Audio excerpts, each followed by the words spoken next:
I said fuck Xbox, fuck all these Xbox, fuck every Xbox their channel. Won't give a damn. It's PlayStation for life. You don't get it? Let's get it. Let's do this. Let's do this, my ponies. Let's go to war. What? Say what? Yeah. I say I double tip on The Last of Us. Woo. Yeah, I double tip on the director's cut. Woo. Double tip on every damn release. Damn right. Yeah, Jim Ryan is my motherfucking boss. The boss. Yo, and we don't care about no layoffs. Yeah, all the shine are gonna keep it on the low. Shh. We'll be sucking on every damn toe. Yum. Because Sony PlayStation gets the love. Yeah, so all hell Sony, we be your ponies. You can take my wife, you can take my money. I'm obsessed with the God of War. Yeah, all my ponies ready to go to war. Blue PlayStation high, all over my head. Pentimetal PS5, 120 FPS. Blue team is the set, throw it up. I never had sex, I only care about sales. I said what I said. Woo! Only PlayStation gets my love. Only Sony gets my love. The love, pony love. Only PlayStation gets my love. Only Sony gets my love. The love, pony love. Only PlayStation gets my love. Only Sony gets my love. Thug love, pony love. Yeah. I see you Xbox. I see you playing on Game Pass for free. Nah, man, we don't do that over here. We pay $70 a game. Yeah, you Xbox be broke. You so stupid, so goofy. Fuck you, Demo Flow. Fuck you. Like and subscribe. Yeah, if you wanna see me more on Demo Flow Gaming channel. Fuck this dude, I'ma pop in the shot every time. Yeah, but I'm here to show my pony love. And you with it? Say what?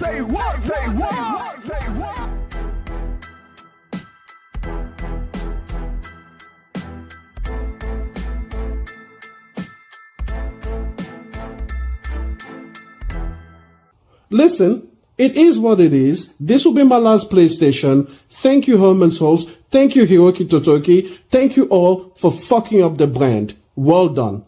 Fuck off. Hello, everybody. Welcome back to another edition of the Demo Flow Gaming Show, where I share my passion for gaming and keep you informed of everything that's going on with gaming. Let's get it, man. So whatever platform you play, man, we don't give a damn about none of that. Welcome to the show. Happy Friday. I'm just happy to have you all here with me, and let's have a good show. Shout out to Power Boss. Is in the building as well. What's going on, Poppy? How you doing? I'm absolutely wonderful, Demo. How are you doing? Yeah, man, we're doing good. We getting it on at 11 a.m. in the morning. And look, let me tell you something, man.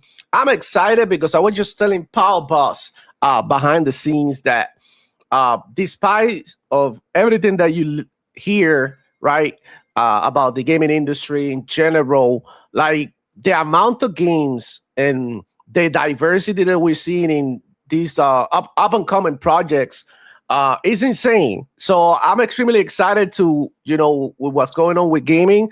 But there's some dark stuff going on behind the scenes, and it's not looking good for some people. But welcome to the show. You already know the deal. Demo Flow Gaming here. We're gonna get it popping in just a minute, man. Shout out to chat, man. Miguel Diaz was the first one, man. He said first in the chat, ready for the soul, and let's go, man. Hey, you already know, dude. Thank you for coming through, and I hope you enjoy the show. Whatever the hell you're doing, like, I don't care, like, if you're working, if you are like doing Uber, it doesn't matter. You gaming, because that's one of the things that I do a lot. I listen to podcasts, and when I listen to them, like, or watch any stream, I'm literally like gaming right next to it. You know what I'm saying? And that's how I enjoy it the most, right? If I'm going to the gym, if like on the way to work, on the way back from work, shout out to the people, the content creators who make our lives a little bit more entertaining.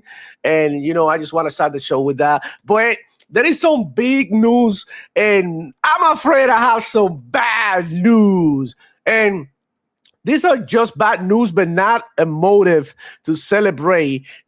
Just wanted to say that Sony PlayStation shut down Blue Point Studios yesterday, and that turned the internet on fire. And everybody was talking about it, and everybody is like now surprised. Everybody's questioning what's going on. Why are these studios closing? Everybody's wondering, asking questions, trying to hold people accountable and all of that. But we've been saying it here. And not only here, in every other podcast. And, like people, the first thing they tell you is like, you're being negative about Sony PlayStation or you're hating Sony PlayStation. Look, it's different, guys. When we told you this is what's going on at Sony PlayStation, right? And it's not about like, they're making money or not. It's more about like, where are the games? This is a gaming company that is known throughout the years to drop games and be innovative and all of that. And now we're seeing how they are declining, and it's almost unreal. I can't even sometimes it's hard to believe that Sony PlayStation could fall from grace this way. But shout out to Sha. We're gonna be talking about this during the show. So shout out to Sha, man. We got 6 Layer in the house. What's going on, homie? We are here. No, for sure, bro. I got you. I see you guys. What do you mean wrong chat? I mean, I think I see all of them. I see all the chats actually here. But yeah, thank you, Paul Boss. No, I was in the wrong one. Oh, you were in the wrong one? Yeah, it doesn't matter. It doesn't matter. You're good. Jules in the house as well. How's it going? Good to have you. For some reason, StreamYard isn't letting me post from StreamYard into both chats, so I keep my YouTube open just for that fact. Just for that fact? Oh, because it's not letting you post from StreamYard? Yeah, I'm having that issue too. Yeah. I don't know why it's doing it, but yeah, I was in the vertical chat, whereas he was in the regular chat. Damn. All right. So back to what we were saying, this is not something that just happened all of a sudden. This is something that's been happening with PlayStation for a while. And we definitely have to talk about, and like I said at the beginning of the show, it's not a reason to celebrate. Like, people lost their jobs. We feel bad for them. But at the end of the day, it's like, there has to be a reason why they close the studio that goes beyond people keeping their jobs, right? Because I mean, if you are running a studio, it has to be profitable. And that's the one thing that Sony PlayStation fans have been mocking when it comes to Xbox. And they've been saying, listen, like, if you want to be part of the Xbox studios, y'all need to produce something. And it might sound rough, it might sound hard, but that's the reality at the end of the day. Like, you cannot be like dumping resources into something that is not giving you anything in return, right? So this is a part of gaming that I hate the most. To be honest, to talk about things like finances, to talk about like things about like the health of ecosystems and shit. I'm more interested in talking about like, the shit that these companies got coming out, like the games, hardware, and, new controller, new tech, I don't know, new technologies and shit. That's what I like to talk the most about. But we definitely have to address the elephant in the room. And the fact is that it's not looking good. This is not a good look. Like, they acquired this studio in 2021, dude. It hasn't even been 5 years and they're already done with it. Like, matter of fact, if you think about it, like, now that we have Marathon coming, Bungie is also like walking on thin ice. If you think about it, because I mean, Destiny is not the cash cow that it used to be, right? And now Marathon has to deliver. If they don't, there could be a chance that we could also lose Bungie, and God forbid, because I mean, you could argue that they, haven't been the same Bungie that we know, but that's another video game developer that is making games for us to play. That it's like, like Dreamcast guy, right? Like, imagine Dreamcast guy leaves YouTube. It'll leave like a void. Like, everybody will miss it. Like, where's Dreamcast guy? Because like, you might not like it or something, but it's content. It's entertainment, right? It keeps you maybe like laughing at all the bullshit that they talk to keep you entertaining on the way to work or doing work or something, right? It's for entertainment purposes, and it's content that we're losing as gamers. It's like Toyota leaving the car industry, and it's like, wow, like thinking about like not seeing another Supra ever. It's just like painful, right? Because it's like, wow, like a beloved car that people love to see, and car enthusiasts, they love it. It's the same thing with these games. Even if I'm not interested in the type of game they make, like I think it's like, it's painful to see the makers of something that you like, leave the industry. And that's just where I'm coming from.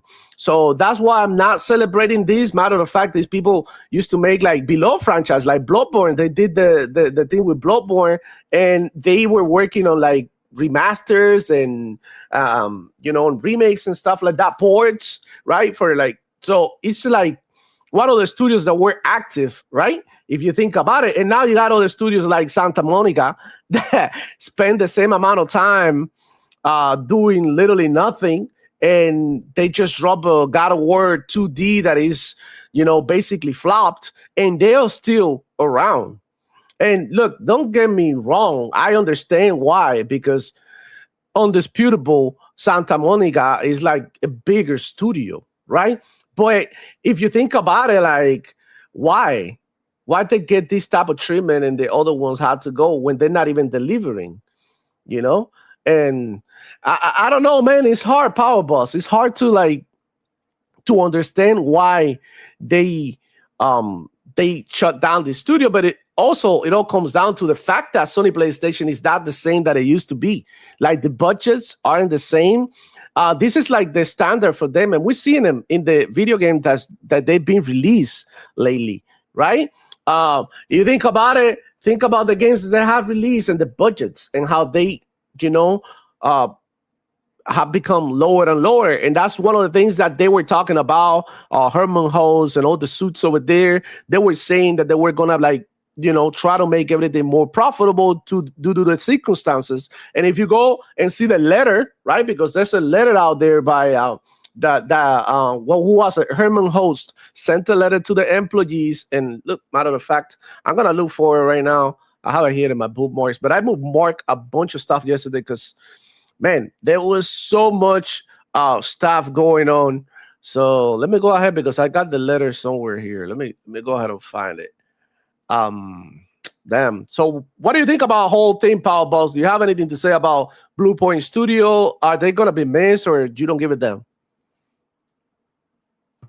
See, when it comes to the remakes and remasters that people are complaining about, they're talking about, The Last of Us being made from the PS4 era, not even a 4, 5, 6-year-old game. Okay. Then you go and you're talking about Blue Point, on the other hand, which has all the great quality stuff. They're making the games that people want remakes and remasters of, like Shadow of the Colossus. Those are what we want to see. And they did a phenomenal job with Demon Souls. And, people are wanting Bloodborne, and they could have done that. There's so many things, but Herman Holst, in his infinite wisdom, or whoever's decision it was, decided to turn them to making a God of War live service that they then canceled. And then they wonder why, when the studio hasn't said or put out anything for the last 6 years and hasn't put out a game this generation since 2020, that all of a sudden they're now mismanaged and closed down, but it's somehow their fault when, Sony's the one calling the shots. They could have said no, make this instead, but they didn't. Yeah. And I don't know if Blue Point approached Sony saying, hey, we want to try this, or if Sony said, hey, we want you to make this, give it a go. Yeah. So it's kind of messed up. That's kind of messed up because if I give you a job and then I regret giving you the job because for whatever reason it didn't work out, and I'm the one who gave you the job knowing that this is not the type of work that you can do, like who are we going to blame, right? So I'm thinking this was like a mismanagement on their part. And, a lot of people are blaming Jim Ryan because he was the one who set up all these studios with these type of games and live service games that everybody knew that they were not gonna hit because the chances are extremely low on how you can make these games work. Like there's only a few ones, right, that actually make like a lot of money. Like you could argue Fortnite, Roblox. You have others like that are like service as well, like Rainbow Six Siege, that it's been around for a long time and they have to revive it. It's been through hell and back. It's being hacked and everything, but he's still around. But that is like a very rare case on a very creative game that hit with a certain community that doesn't seem that like they could let go of that type of game. You know what I'm saying? So it's very hard to connect with a strong community like that. It's like super, like people don't understand like how hard that is. But yeah, it is extremely hard, and they are literally trying to I don't know, like make the impossible happen, and then blaming these studios for like failures that over something like, I mean, I'm gonna give you like an impossible task, and then I'm gonna judge you like, okay, like you suck, like you didn't break Michael Phelps' swimming record, like what the fuck, like, and I'm seeing the same thing with like Battlefield. It's crazy, and this is like a mismanagement from the higher ups. Like they were trying to get Battlefield to hit 100 million players. That's something that is like crazy. And now the game is like, even though it was the game that was like #1 most sold game on 2025, right? They are talking about like the lack of content because they don't have the resources. And I'm like, dude, you sold the most copies out of any game, even Call of Duty in 2025, and you're telling me that you don't have the resources?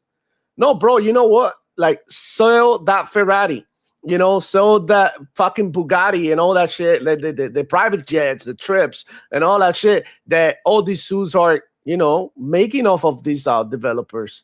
So, I mean, that's a real situation that's going on in gaming, and it looks like it's a bit of a mismanagement from PlayStation, and it almost looks like Sony PlayStation doesn't know what they're doing or where they want to go now. They look lost. They started this live service push. They understood, based on the results, Concord, big failure, and all the other ones that have failed. Foam Stars also fail. All these like goofy games that they got coming out that nobody was going to play. And then they understood like, oh shit, maybe what Call of Duty does is not that simple. Maybe what like Fortnite does is not as easy as it looks, right? So there you have it. And now they are like, okay, now we should go back to triple A heavy, story heavy type games like we used to in the PlayStation 4 era, or do we go with a cheaper, quicker return like double A gaming, little quick projects that we can do, like the new God of War game that you can quickly push out and make some money out of it? So that's a question that we got to be asking, guys. Like, what is Sony PlayStation situation, realistically speaking, and what they're going through at the moment is something that we've been saying for a long time here, that Sony PlayStation, based on the moves that they're making, they're not as strong as they used to when it comes to their financials. Like, you were telling me that you're the market leader. You just hit 100 million consoles, and you couldn't keep a studio open, and a studio that is like productive at the same time. So this is like kind of concerning, man. Kind of concerning. But yeah, shout out to Shot. I see you down there. I see the Archangel Nexus in the house saying exclusivity kills studios. And that's something else that I wanted to say, because people been criticizing Xbox with the multi-platform approach. But guess what? Like, Obsidian is not closing, anytime soon, because they got PlayStation ports, they got other projects. They are like a multi-platform studio, meaning that they could like drop a Nintendo Switch port and survive for another year. For example, they could go ahead and do that. You feel me? Or even drop the game on mobile, and that's like, I don't know, extra money for the studio so that they can keep on dropping these games. all Sony could have survived was shipping and not selling shit to actual people, but the monthly active use defending industry doesn't play around. There, you have to have people watching you, man. Lycos45 saying Sony PlayStation can't afford being stingy with the games now. Look like the next step for the PlayStation is to put their games in more places like Xbox so that they can make some money. And look, there's really nothing wrong with that. In fact, I encourage PlayStation to go ahead and drop the games everywhere because, I mean, guess what? Like, I wouldn't have played Helldivers 2 if it have stay exclusive because I wasn't going to go ahead and buy a whole PlayStation just to play one game. But guess what? It came to Steam. It came to Xbox. I bought it. Some people even double dipped on the game because they wanted to play in their preferred platform or they wanted to have access to the game everywhere they wanted. And they went ahead and bought it. And you know what? Some developers are starting to realize that. And one of them is Square Enix. They don't want to do nothing exclusive anymore. And that's just like where things are going right now. Sony kept remastering the wrong era. They was remastering games from 5 minutes ago. Bluepoint was remastering actual classics. What crackhead at Sony made this decision? And that's another thing. The remakes that we're making, like this one that is coming with God of War, I like it because, I mean, the older God of Wars were legendary and it's been a while, right? But like, what the fuck is the Last of Us remaster? You know what I'm saying? Oh, the Last of Us 2 remastered. Well, like, what in the hell is even that, man? You know? And that goes to show the desperation, you know, that they are like scrambling to try to make a buck. Because things are hard out here in the streets, man. Look, if Sony PlayStation start putting more of their games in other platforms, they're going to start making at least a little bit more money. And it only makes sense, all right? The other thing is like decisions like having 3 Horizon games dropping at the same time when you have all these other franchises. And it's just like, at this point, like, what's going on, Power Boss? Why do they need a mobile Horizon game? Why do they need a live service Horizon game for the PlayStation? And I don't know. I don't get it. Because they're chasing the live service income because they want to generate money over and over again rather than a one and done transaction. Simple as that. But they're not even going about it the whole way. Like, if you want to push live service, you want your games to be everywhere. Like, what the fuck is that? Like, you put the game free to play on PC and you don't put it on Xbox for other people to go ahead and download the game, play the game, and spend money on that game, which means more money for you. So this is a situation in which like pride is literally like killing you. And I don't know if it is a pride or they're just like at how many games that they canceled that were live service games. 10, 12 of them? I'm good to go. Yeah, whatever. Fuck the Power Boss. Watch me go crazy on this Warzone gameplay. So, anyways, bro, I couldn't even jump over that shit, but whatever. I've been getting the kills. Man, it's crazy, Power Boss. And look, I want PlayStation to be successful. Like, a lot of people think that I hate PlayStation or that people who love Xbox have to hate the PlayStation. And I don't, bro. Like, I seriously don't. Like, I grew up playing PlayStation. What the fuck are y'all talking about? You know what I'm saying? Like, I probably own more PlayStations than some of these hardcore ponies that love to talk shit on Twitter. Matter of fact, I have PlayStation 3 here in my living room. I own the PlayStation 2. I own the PlayStation 1. The only one that I didn't own was the 4 and 5. That's it. The other PlayStations, I own them. Even the PSP, I had one back in the day and shit. So it's like, what is like, it's just another company making games, bro. And this is what happens when you don't criticize it, when you don't tell it like it is. You know, when you don't keep it real with yourself and you go out here, like every time the Sony PlayStation has a hiccup, oh, blame the Series S. or blame Xbox. Like you're looking everywhere except for the people who like you had to blame. Like if I tell you and I make a video about Sony PlayStation killing the stars, the whatever program they have, the what is it like the reward system that they had, everybody came PlayStation in. stars. Yeah, no. Everybody in the comments comment like, "Yo, but Xbox got no game, so Xbox is multi-platform." I'm like, are you even like understanding that I'm stepping up for you as a gamer and making my voice heard so this shit doesn't happen anymore? Because like, trust me, whatever happens on PlayStation, it has an effect on Xbox side and it has an effect on Nintendo. We all seen how Nintendo influenced everybody into trying to make games $80. By like you setting the standard, you're saying my games are $80. Everybody around is gonna have to like think about how are they going to price their games, right? Because it's like, okay, hold on, like I see Nintendo games that look like, I mean, like I would pay $30 to play one of those, but they charging 80, and we are out here making a big ass game like Fable or the new Forza. Or, you know what I mean? Even the Outer Worlds that was like, the Outer Worlds 2 that was heavily criticized in that sense.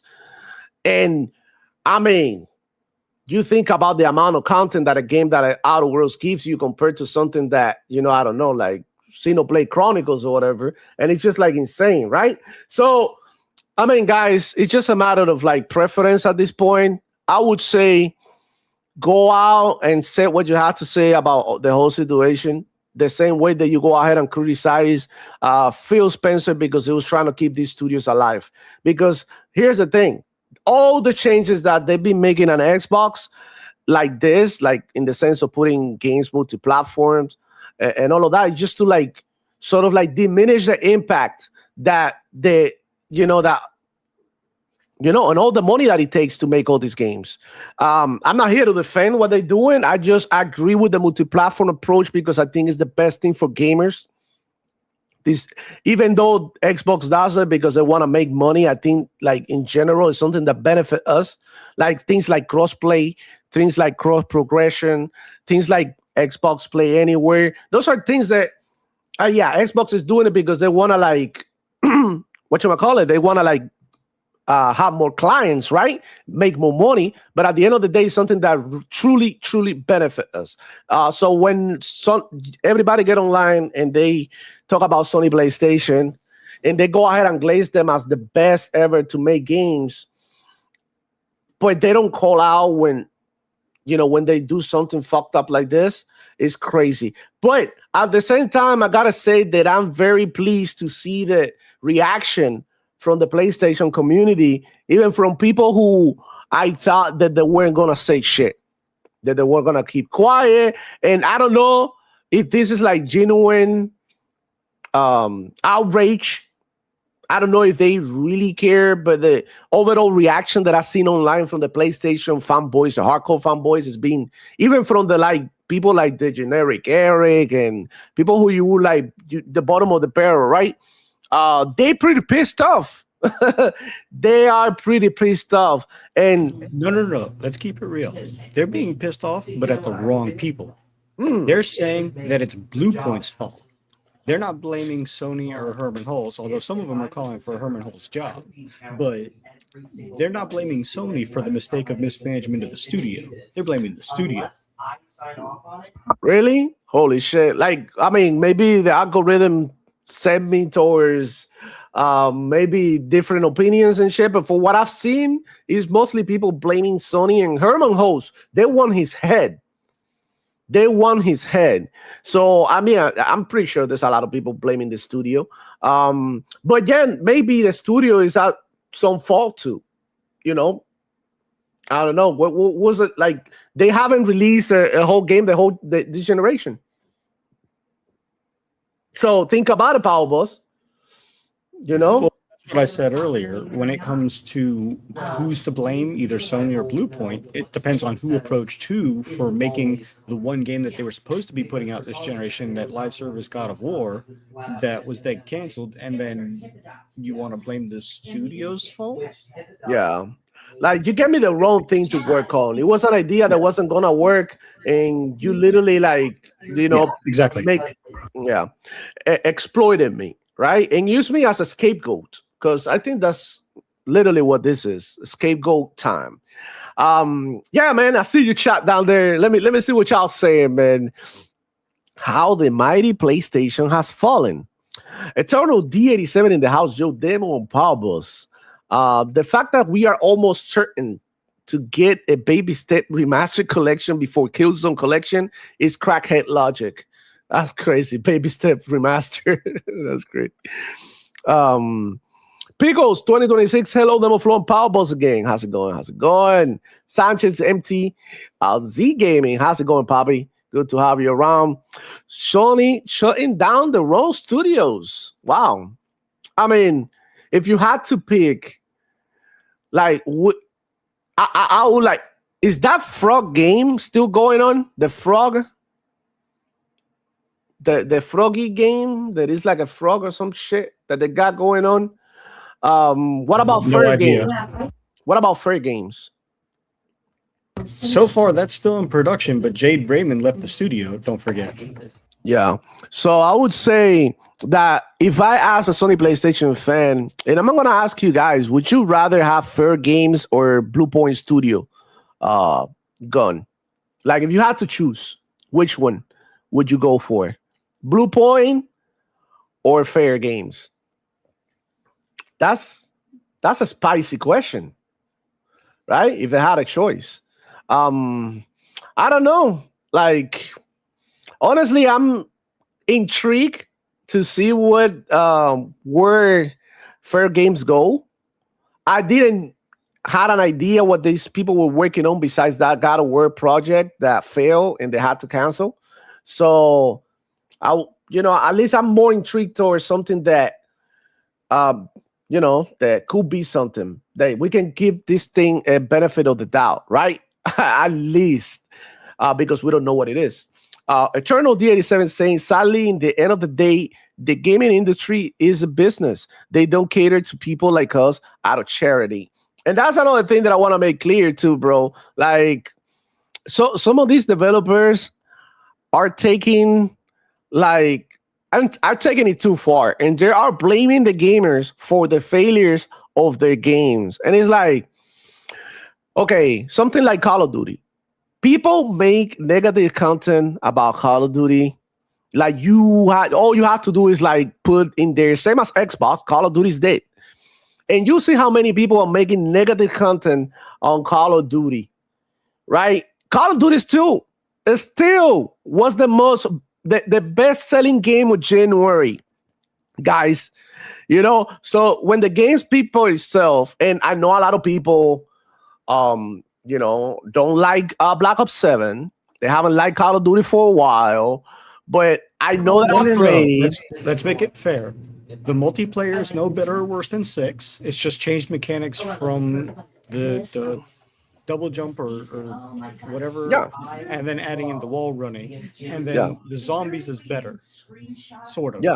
Yeah, sort of. The zombies is at least entertaining. The campaign was dog crap. I think that the thing with Call of Duty, like before we drift, from the topic completely, because I was just trying to make a point about, how some games get heavily criticized and it doesn't matter. Fortnite gets criticized all the time. Apex Legends, he's seen a revival. Because you know what, like they actually been putting in content, they've been working towards like getting the cheaters banned, and all. Like when the community see things like that, they react, in a positive way. So yeah, you can blame a gamer for a game failing. You can blame a community for that, because if your game was good, people would buy it and people will play it, because I mean, it's not like we are forced to not buy a game. You can just go ahead and check it out for yourself, especially if it is a free-to-play game. Like, I understand maybe a game that you have to buy and people are saying is bad online, that could affect the sales. But a game that is free-to-play, that's not going to affect me. I'm going to download it if I'm interested, first off, if I'm interested in the concept, if it is the type of game I like to play, or, I'm intrigued by or whatever. And then after that play, I can make my own opinion about like, this game is good or bad. Am I going to come back? All of these things. So yeah, we're getting games like, High Guard that fail. And the developers came out and say, like, it's our fault. Like, how is that fault that your game is ass? I mean, don't blame me. Don't hate the player, hate the game. Like, literally. So, And let's be fair, I gave some fair criticism. I never wanted to touch that game. It looked like complete and utter dog crap. It's literally an Overwatch clone, among other things. And on top of all of that, on top of everything else with that game, I gave fair criticism of 3 ways that they could change it, make it 100% better and viable, that people would stay. And all they had to do was continue with that year-long roadmap that they had and add in players and characters and powers and game modes and everything that they planned on, along with ranked, that would make the game perfectly viable and stay alive. And they decided instead to add one of the things. They did that right. Yeah. But then they did nothing else, had no plans for anything else, and they decided to just lay off most of the studio. And as of, I think it was last night, it finally dropped below 500 players concurrent on Steam. And that's not including consoles, so I don't know how many are playing on consoles, but it's not looking good because I'm pretty sure on Steam is where it was mostly bought. It hit almost 100,000, and that's not including consoles. But it failed to retain anybody that played it. Yeah, that's some crazy shit. But anyways, just wanted to say that you cannot blame the gamers for the situations that are going on at these companies. This is entirely their fault because they're the ones who make the decisions about what content to drop, when to drop it, and how much are they going to charge you for it. So let's get that out the way straight up. But yeah, man. Let me see chat, guys. I see you guys. You guys are active, man. Shout out to chat, man. Bold Alpha Wall in the house. I think Totoki and these new PlayStation figureheads are looking at what is being played most on PlayStation in comparison with what studios have in development. And if it doesn't fit the bill, it can be canceled. And look, that's the right way to go about things. See what's hitting, right? Analyze your data and go from there. But at the same time, you also have to be creative and you have to come up with your own ways on how to pull players and, making want to play your game, right? And that's their job. It's not our job to figure that shit out. We hope we say put it on early access. And like Powerball said, we give you like constructive criticism. We tell you things that you need to fix. But it's up to you for you to also listen, right, to the feedback and act accordingly, man. Simple. Because of these failed game as a service have cost billions. Like Concord was like, I think it was the fatality, right? The final move that really triggered Sony PlayStation decline, like in an accelerated way, right? Miguel Diaz in the house, right on the money, Power Boss. Most of the pony channel I see, they be talking mostly about Herman. See, they're blaming one person, scapegoat. And I'm pretty sure the Hellman hosts had to listen to Toki or to whoever else is up there that we don't know about. Same thing happens with Xbox. Like people want to blame Phil Spencer for every decision that Xbox makes. And look, behind all of that, there's Satya, there's a bunch of investors, there's a bunch of people who sit down there and really decide what they're gonna do with the company. And he just like the face, literally, to like, you are here as a vest, you are taking all the bullets while we go ahead and hang around in our yachts and islands. That's basically all that is. And look, I do have a question though. Yo, everybody that's comparing Herman Holst and how he's handled or mishandled PlayStation are comparing him to Phil Spencer and how either they're the same or how Phil Spencer should be fired. Okay, Phil Spencer actually did something good for Xbox, and that was Game Pass. Okay, love it, like it, hate it, whatever. You cannot deny that Game Pass is very good for Xbox ecosystem, and for us, right? So what has Herman Holst done other than he was the head of Guerrilla Games and put out Horizon, good, bad, or indifferent what you think about that game and the franchise. Okay. And then he put out the second one, and then because of his, I guess, success with that franchise, got promoted and was number one in PlayStation until Hiroki Totoki stepped in. Then they were co-leads, and then he stepped down. Now Hiroki Totoki is the lead, and he's the lead of a separate section where he's the one in charge of hiring and firing, and whatever he's doing, retaining or not studios. And then you look at the two between Phil Spencer and Herman Hulse. What good has he done for PlayStation as a whole? Since he's been in charge, PlayStation has raised the subscription services. He's raised all of the microtransactions in the games. He's given nothing but crap since Concord. And let's face it, he hasn't done anything positive for the PlayStation. They've raised accessory prices. They've raised the console prices. How many things does he have to do before he is out of there? And they're trying to call for him to be like Phil Spencer, saying that he's no better, no worse than Phil Spencer. Phil Spencer actually did something good for Xbox. It's just like a head scratcher, Yeah, it's kind of crazy. Yeah, he also believed in Concord like blindly, and that's a huge mistake. Like, think about it. He believed in this thing. He kept on pouring game in this thing, and wow, it's unbelievable that he thought that this was going to be a hit or something. When I mean, this goes to show, Powerballs, how out of touch could be the suits, right? That lead a company and the people who consume their product. First off, the huge advantage that Phil Spencer has over any of these people is, like, first and foremost, he's a gamer for real. He been gaming, he been playing these games. Like Herman Hulse and Jim Ryan and all that. Like, Jim Ryan even had a picture holding the controller upside down, dude. So this is this is what's wrong. They need to get themselves some gamers, not Reforged gamer. No, I'm talking about real gamers, people who know how to hold the controller, game testers, people who know about these games, and people who are like, good with trends, because you need to start seeing the trend. We've seen a trend before that all these games had these type of characters, right?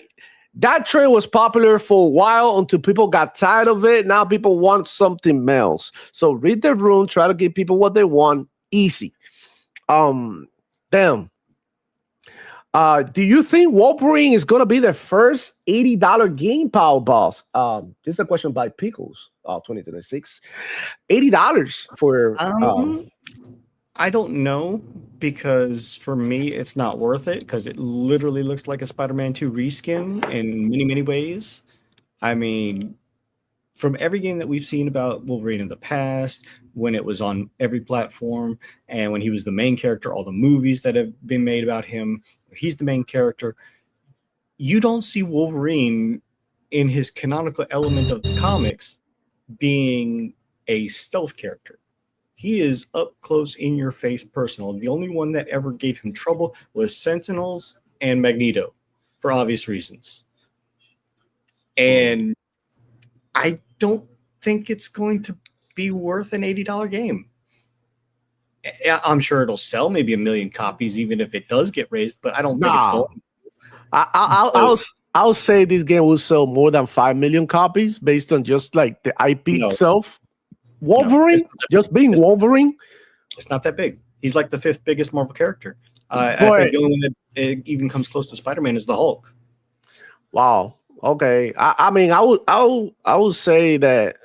I'll say it'll sell 5 million better, bro. And just based on like the Sony PlayStation fan needing something so bad this year, even though it's the last day of the year that they're gonna drop this. I caveat that with saying, if it is a PlayStation exclusive game, if it is launched day and date on PC and or on Xbox as well, I can see it selling maybe 1 million per platform, maybe a little bit more, like 1.5 million on PC as well.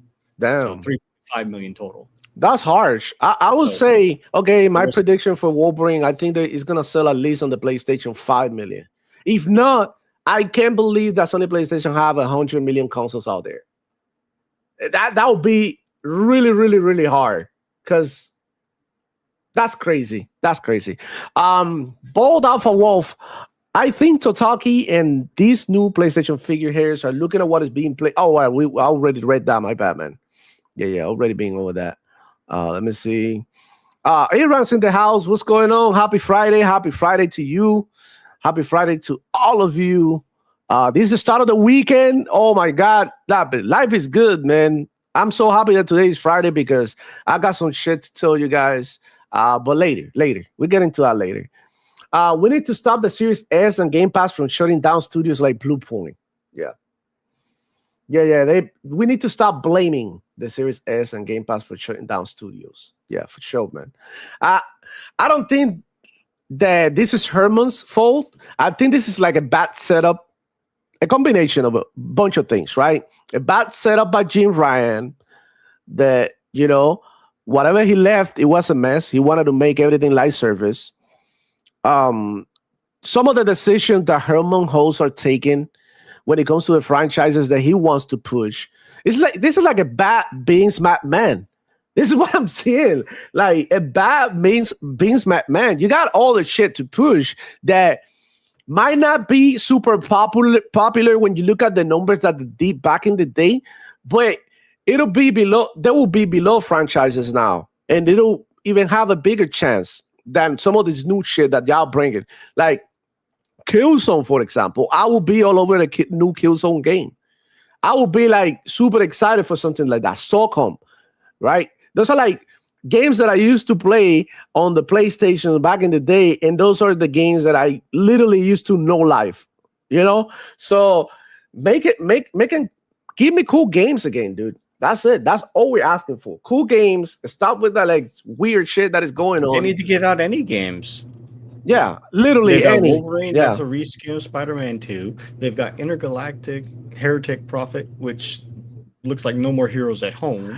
Well, it looks like that one is not gonna do so good based on just the controversy that this lady brought to the studio for no reason. She didn't have to say nothing, and instead she started like dissing a whole a whole gender, like guys, boys, men, screw you or something. Like, guess what? Those are the primary source of the income of these companies. Like, we are the ones who lead gaming and spend the most money on it.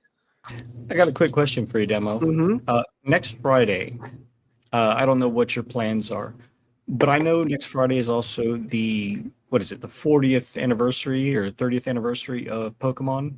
Okay. I didn't know if you wanted to try and maybe push the show back or line it up so that we can cover that live. Okay, what time is that shit? I'll have to look it up and let you know. Let me know if we talk about it. You know. We can do something with the show if you want to. We can even stream it or something. We can figure something out. Or we can watch it, following like usual or something like that. Like I said, I don't know. It depends on what it is. Yeah.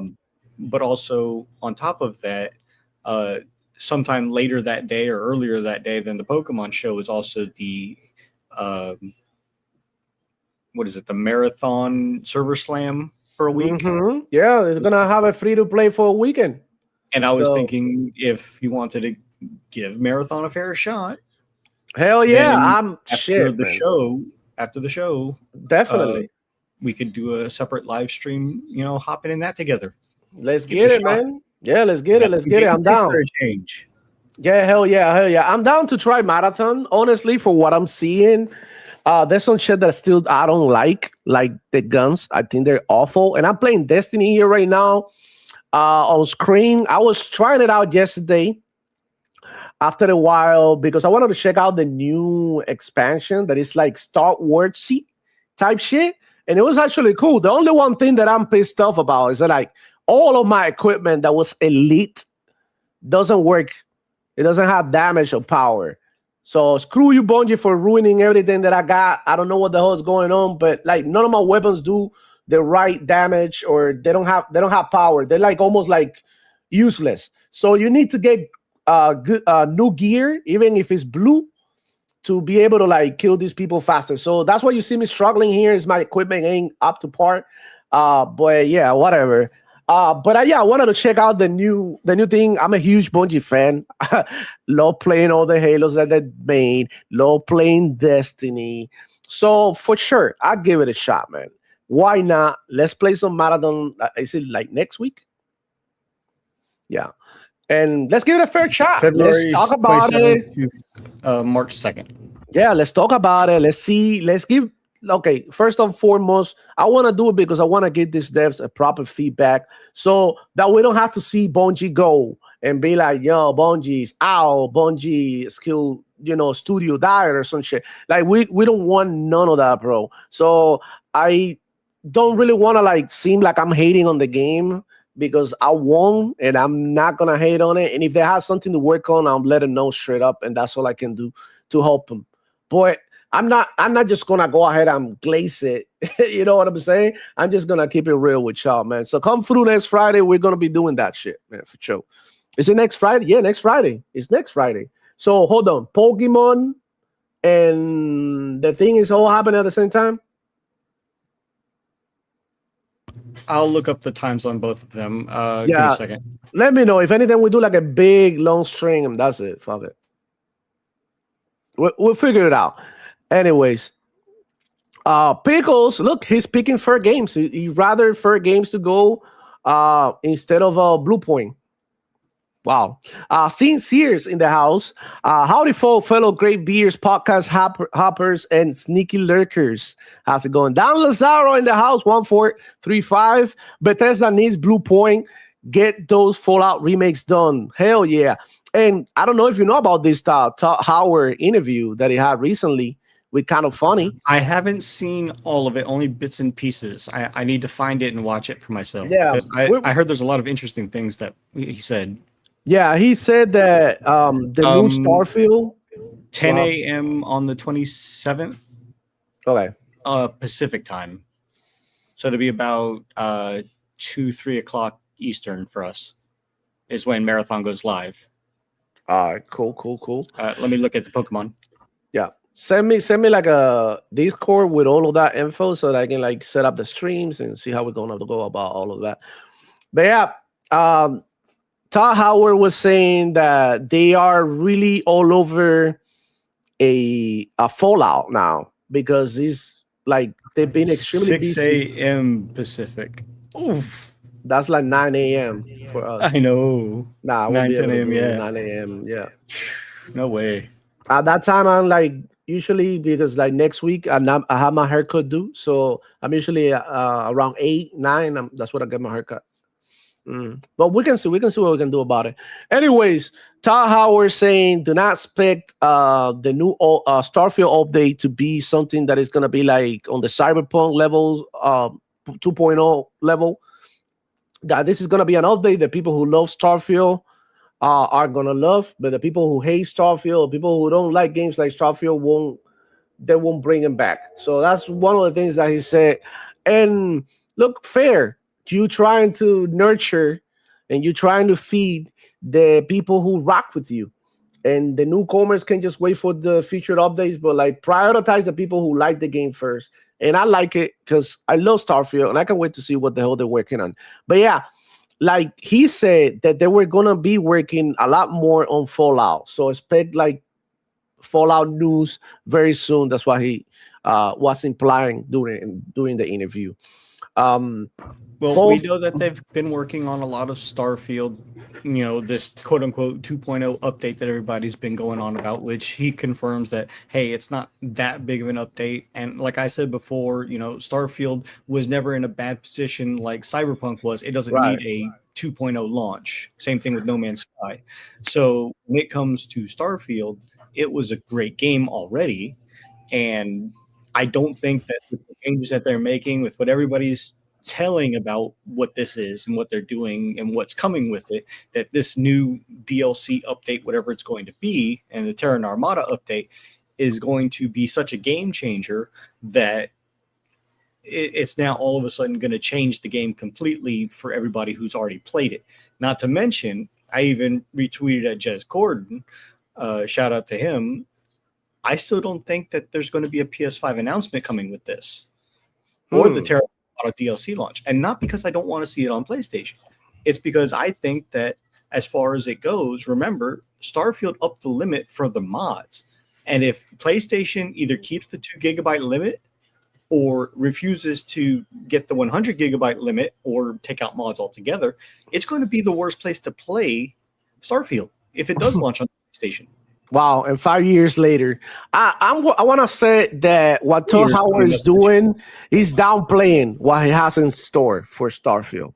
And that's very strategic, and he's doing the opposite that other people are doing, that are making it seem like, oh, we got all this shit coming.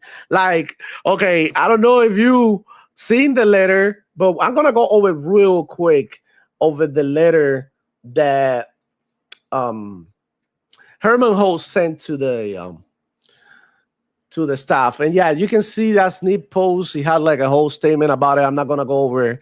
I just bombard because that's the actual letter, and I couldn't find it anywhere else. So, hello everyone. I wanted to share an important update from the studio business. As I mentioned in the December town hall, 2025 had some strong highlights within PlayStation Studios. Ghost of Yotai launched to critical and commercial success.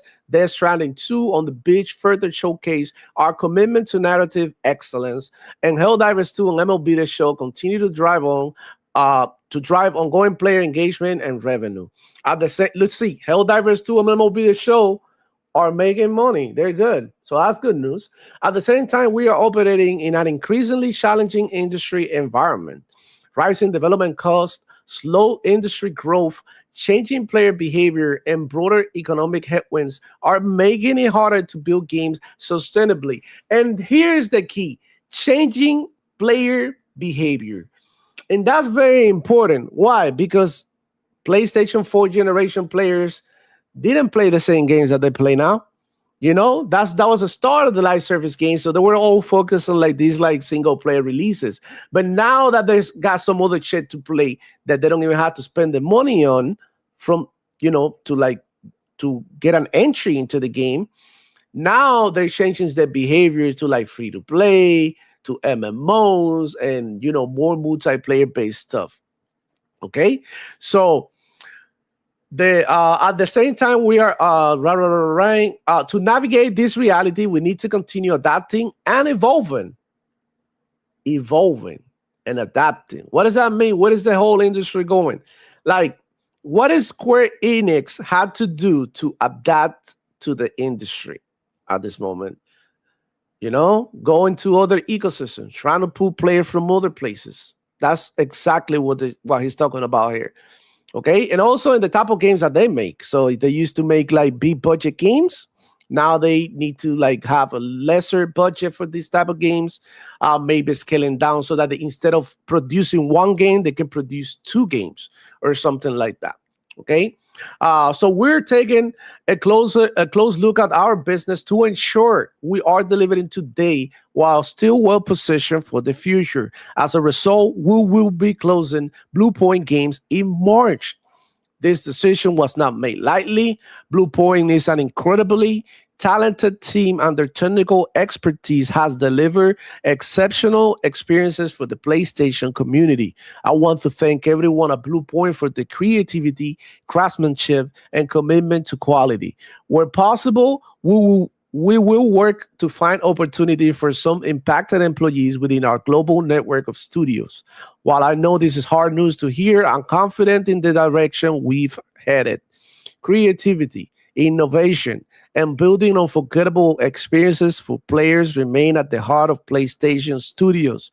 We have a robust roadmap for 2026. Robust? You know what that means? Robust, and we haven't seen shit. Robust what? Like Wolverine, the last day of the year? December 31st? That's your roadmap for 2027? I mean, 26? Correct me if I'm wrong. But what else do they have coming? Supposedly, as far as I know, they've got Marathon, Soros, and maybe Fair Games this year. There is a Maybe. fair chance that Marathon is not that good.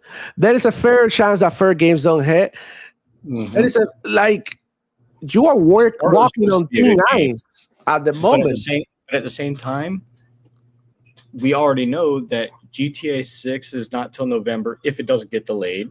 I think it'll be delayed. Okay, delay. And then we know that Intergalactic has no release date yet. Wolverine has no release date yet. Saddles is the only one that's coming. That's not a robust roadmap. That's like And a mid the only other roadmap. games PlayStation are getting are third party and Xbox games. How You're many relying copies? on outside place? Okay, let's say Wolverine sells 5 million copies, and if Wolverine is good, they recoup the money, and they're good, they're profitable. What's gonna happen with Saddles? I mean, what happened with Returnal? How much that sold last time? That didn't sell that much. I don't know about the sales, but on PlayStation, Return and on PC, bro, don't even get me started.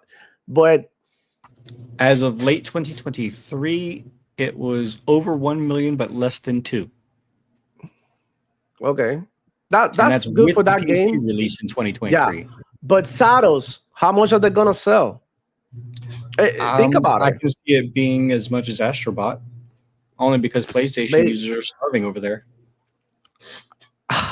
I don't know, bro. I feel like this is like a lot of bullshit, man. With much to look forward to in the months ahead, this is like fake hope. Hopium. Thank you for your hard work and continued support. Listen, chances are that he wasn't even the person who wrote this letter. Like, let's start there.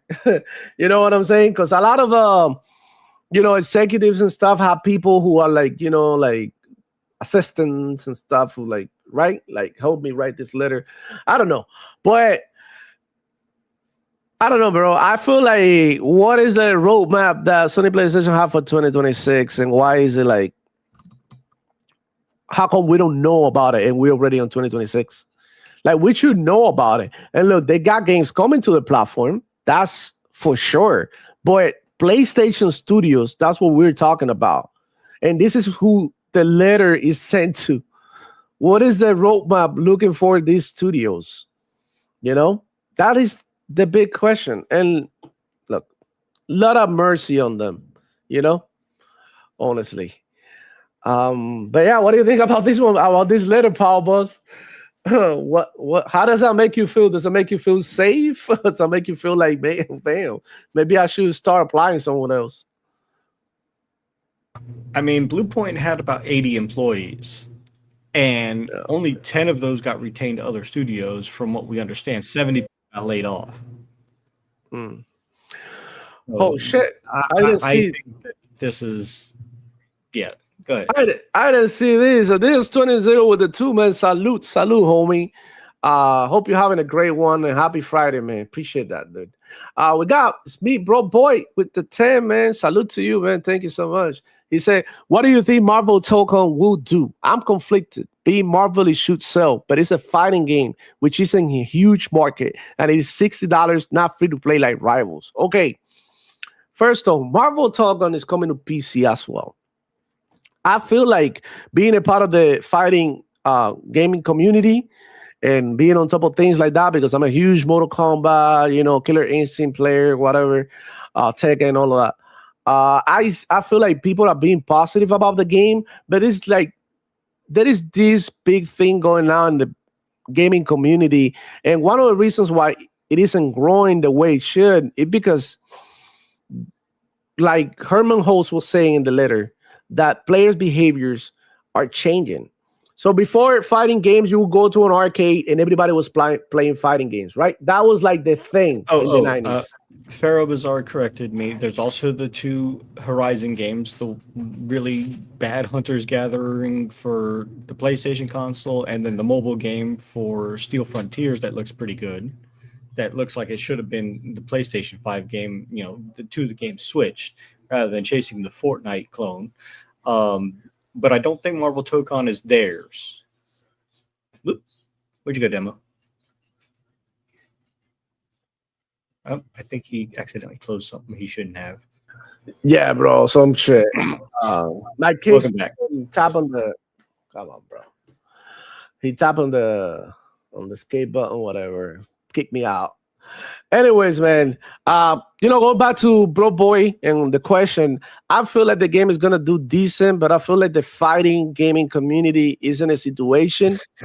I think, given his super chat, $60 is too much. It's not going to sell more than 1 million. And from what I understand, in the server slam that they had not too long back, they were having all sorts of problems and issues with hit detection. Um, and it's not like it's Marvel Rivals, because Marvel Rivals is a 3D arena fighter, whereas this is a side scroller fighter like Street Fighter. So I think it's going to be a lot more niche, different types of characters. Sure, some might hit, and it goes back to classic Marvel vs. Capcom 3 and 3 Ultimate, where you have 3-on-3 fighting. Combos could be cool, but I don't see it being a professional tournament type of genre that people are going to get heavily involved into over long term. Maybe initial launch, but we'll have to see how it retains players and content that they come out with.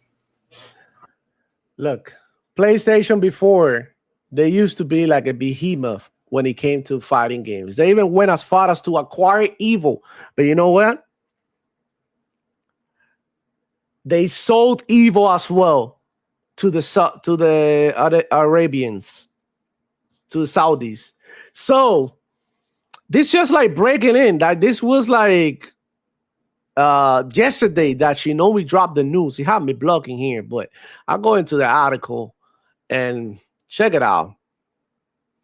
Okay, Kiria City-owned RTS fully acquires Evil. So the news was announced as a press release by the Evil team this week. Northwind Gaming X's co-ownership will continue to work as an Evil with a focus on marketing. Meanwhile, key leadership would remain in position to attempt to ensure consistency in Evil's legacy values as shared by the RTS CEOs towards Saw. So basically, PlayStation used to own Evil. Not anymore. Evil is the biggest fighting game and championship, and it would have been amazing for them to continue to own it because they could have promoted this game in their own championship. But look, they fumbled the bag, and they keep on doing and making these bad decisions all out of nowhere. I know a lot of people who watch me right now, they don't care about the Evil news, but as a active member of the community, I can say like I look forward to watching Evil every year because it's awesome. And it's just like kind of sad to see like Sony PlayStation getting these things and turning them into shit and then giving them back. So look, if Xbox had done something like that, you already know what's gonna happen. If Steam or any other company, Nintendo would have done it, it would have been like a whole thing. But now, Sony PlayStation does it. You guys didn't even know about this shit. And I'm glad that the Power Boss brought the Bro Boy brought the Marble Talk on, because now we can talk about it. But yeah, this is something else that's going on with Sony PlayStation. They used to own this, not anymore. So there you have it, man. I think Marble Talk on is going to do 1 million, maybe less, maybe another 500,000 to 1 million on PC. And then when they drop it on Xbox, it'll do 100K, 200K, something like that, tops. And I just don't feel like the players are consuming fighting games like they used to. Like back in the 90s, dude, everywhere you go, there was a freaking arcade, dude, with Street Fighter, Virtua Fighter, Primal Rage. Like it was all about the fighting games. My personal favorite, Marvel vs. Capcom 2. Marvel vs. Capcom. Everywhere you used to go, there was a fighting game arcade. War, the Super Gems. It was like the thing for years, and then shooters took over. Right? And RPGs and, all these like Diablo type games took over as well. Then the arena shooter came out and it just like run with everything. And now we got battle royales, and now we have extraction shooters. Now we got extraction shooters that are just PvE. We got extraction shooters that are just PvP. We got extraction shooters that are mixed. And it's just like, everything kept evolving, right? And with the times, people stopped having that hype for fighting games like Like we used to, bro. I used to breathe and eat, and everything I do was like around Mortal Kombat and Killer Instinct, Street Fighter, and Tekken. Back in the day, I owned all of them games during the PlayStation 1, Nintendo 64, Super Nintendo. You go back, all of that. Like that's what I used to play the most, and sport games. But then the shooters came and that's it. Like they took over Halo, and I started playing Halo and Call of Duty and shit like that. I was like, damn, bro, like the Battlefield, and it just like my behavior as a gamer changed. That doesn't mean that I don't love those games. It just means that I just play them less because now they have more competition for all different games that I never heard about. And shout out to Game Pass because Game Pass has made me realize that I like some games that I didn't think that I would like them ever. And look what I tried something like Expedition 33, and now I don't hesitate when it's time to play something like turn-based because I like my like it. I might be feeling like I need to play something chill today. And so on and so forth. There's plenty of examples. But the thing is, times are changing. Don't like building and survival games. We got Subnautica 2 sometime 2026. And you are interested. I'm looking forward to that. And it's going to be the first time that it's co-op. 4 players at that. And it's crossed between PC and Xbox. And it won't go to PlayStation and Switch 2 until later. We don't know when, we don't know how long, but it's an early game preview, which PlayStation and Nintendo doesn't do. Not early access, it's a little different. But then we also have the other game that I'm most looking forward to, the Star Wars Zero Company. It's turn-based, it's tactical, but I like XCOM, and this is set in the Star Wars universe. So I'm looking to see if it can capture the magic of customizability that XCOM had. My bad. No, you're fine. I have to put that shit up. So I'm looking for, XCOM levels. And Firaxis is like a 2016, 2014, something like that. The last game that they had is still pretty old. But you know what? They've got better facial animations in that game and a better character customization in that game than most games that give bare bones. I mean, it has better than Power World. I'll say that. Yeah. It's just like, like you said before, now I'm getting into the whole survival building shit, and I never liked it. And look, I was hanging out last night with my brother-in-law. He was playing Rust at his crib. And it was like, you should download it. He was showing me what they were doing. I'm like, hell yeah. Got home, downloaded Rust. Got it ready to play this weekend as well as one of the games that I want to play this weekend with friends. Because like everything that you play with friends, man, it just makes it better. And like I said, now times are changing. They're going to have to adapt. What is PlayStation going to do after, this mess? We don't know. We have to wait and see before Herman Holtz to come over here and say they have a robust 2026 is that's bullshit right there, dude. I don't believe an ounce of that, and that's just the way I see. Preston Vic 8451 with the 2, man. PlayStation needs a PC app to play everywhere. I've been saying this for years. Shout out to you, man.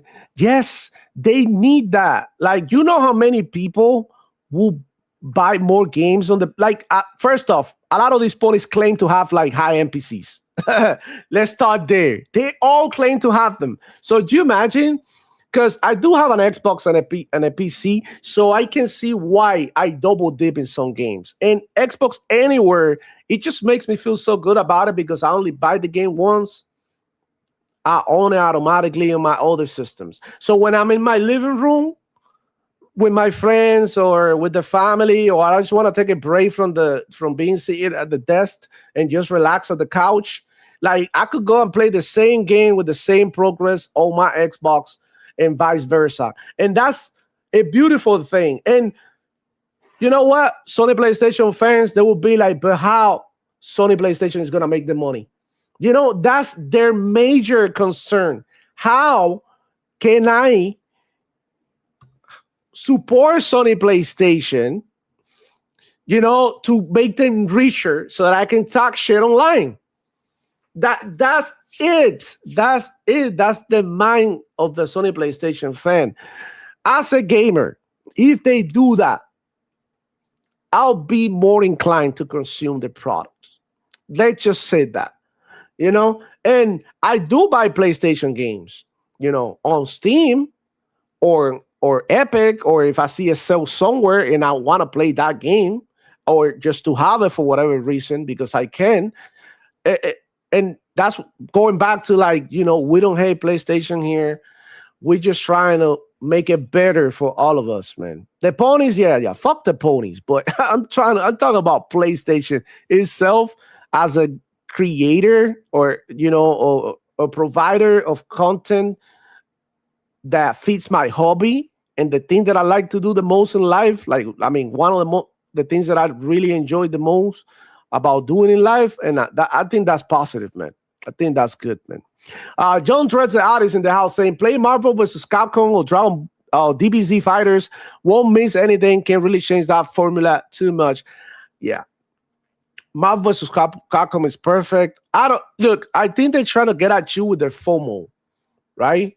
They're making it seem like, oh, yeah, we have a Marvel game here on the PlayStation. Go buy a PlayStation. But at the same time, if you buy a PlayStation, that doesn't guarantee that studio is going to stay open. Because it didn't guarantee 100 million consoles didn't guarantee Blue Point to remain alive.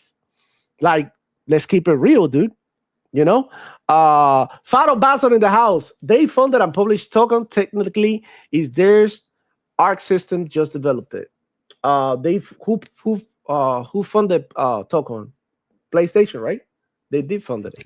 I think they approached PlayStation approached Arc System Works and said, "Hey, we want you to make this. What do you say?"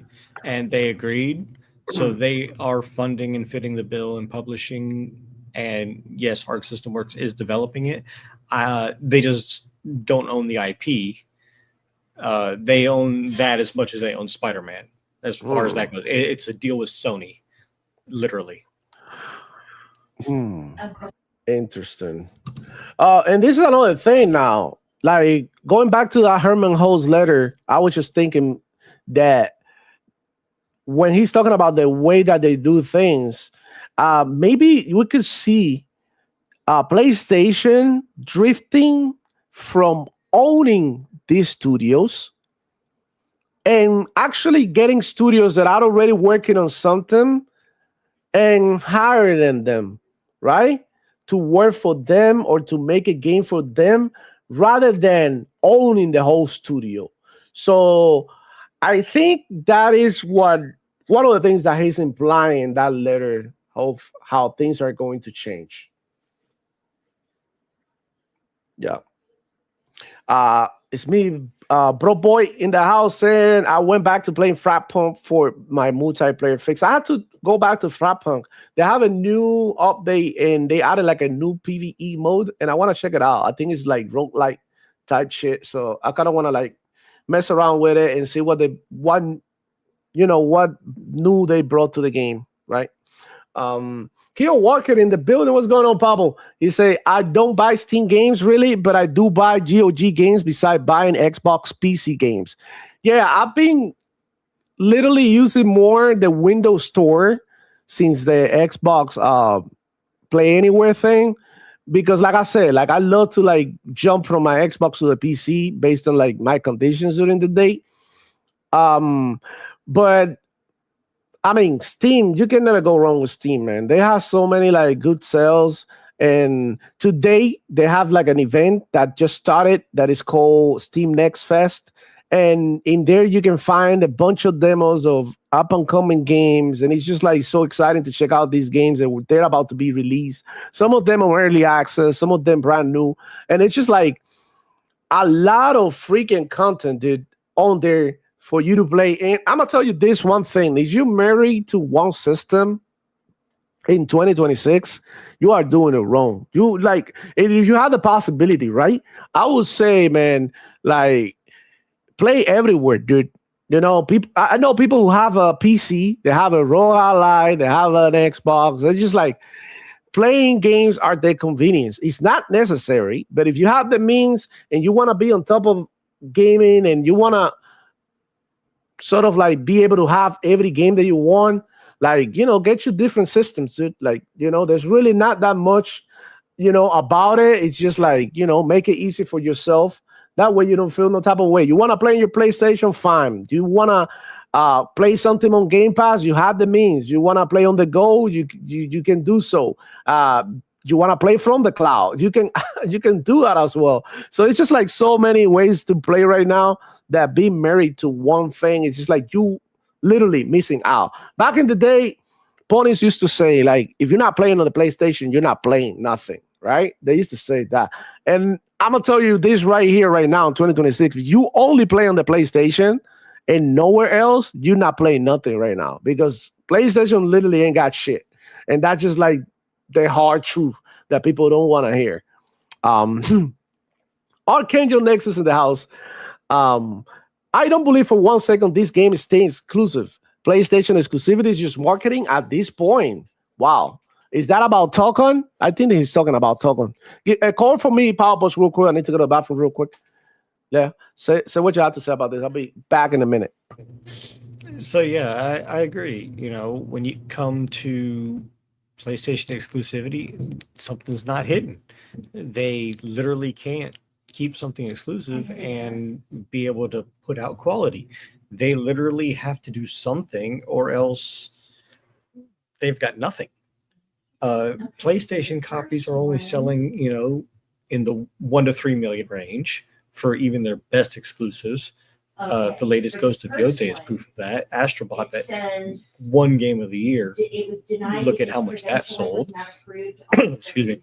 And then you look at the upcoming games, and I don't see any of them selling big bangers. Stellar Blade is just now coming to PC, and look how much gangbusters that did.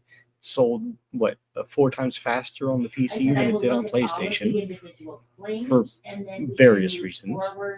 And then if they try to keep any of these games exclusive and just be on PlayStation and not on PC, they're already handicapping themselves. If it comes to PC later, delayed, not day one, the sales aren't going to be as high because the FOMO is going to be gone. And then even further down the line for an Xbox release, they're going to have even less sales because the FOMO is even further down the line.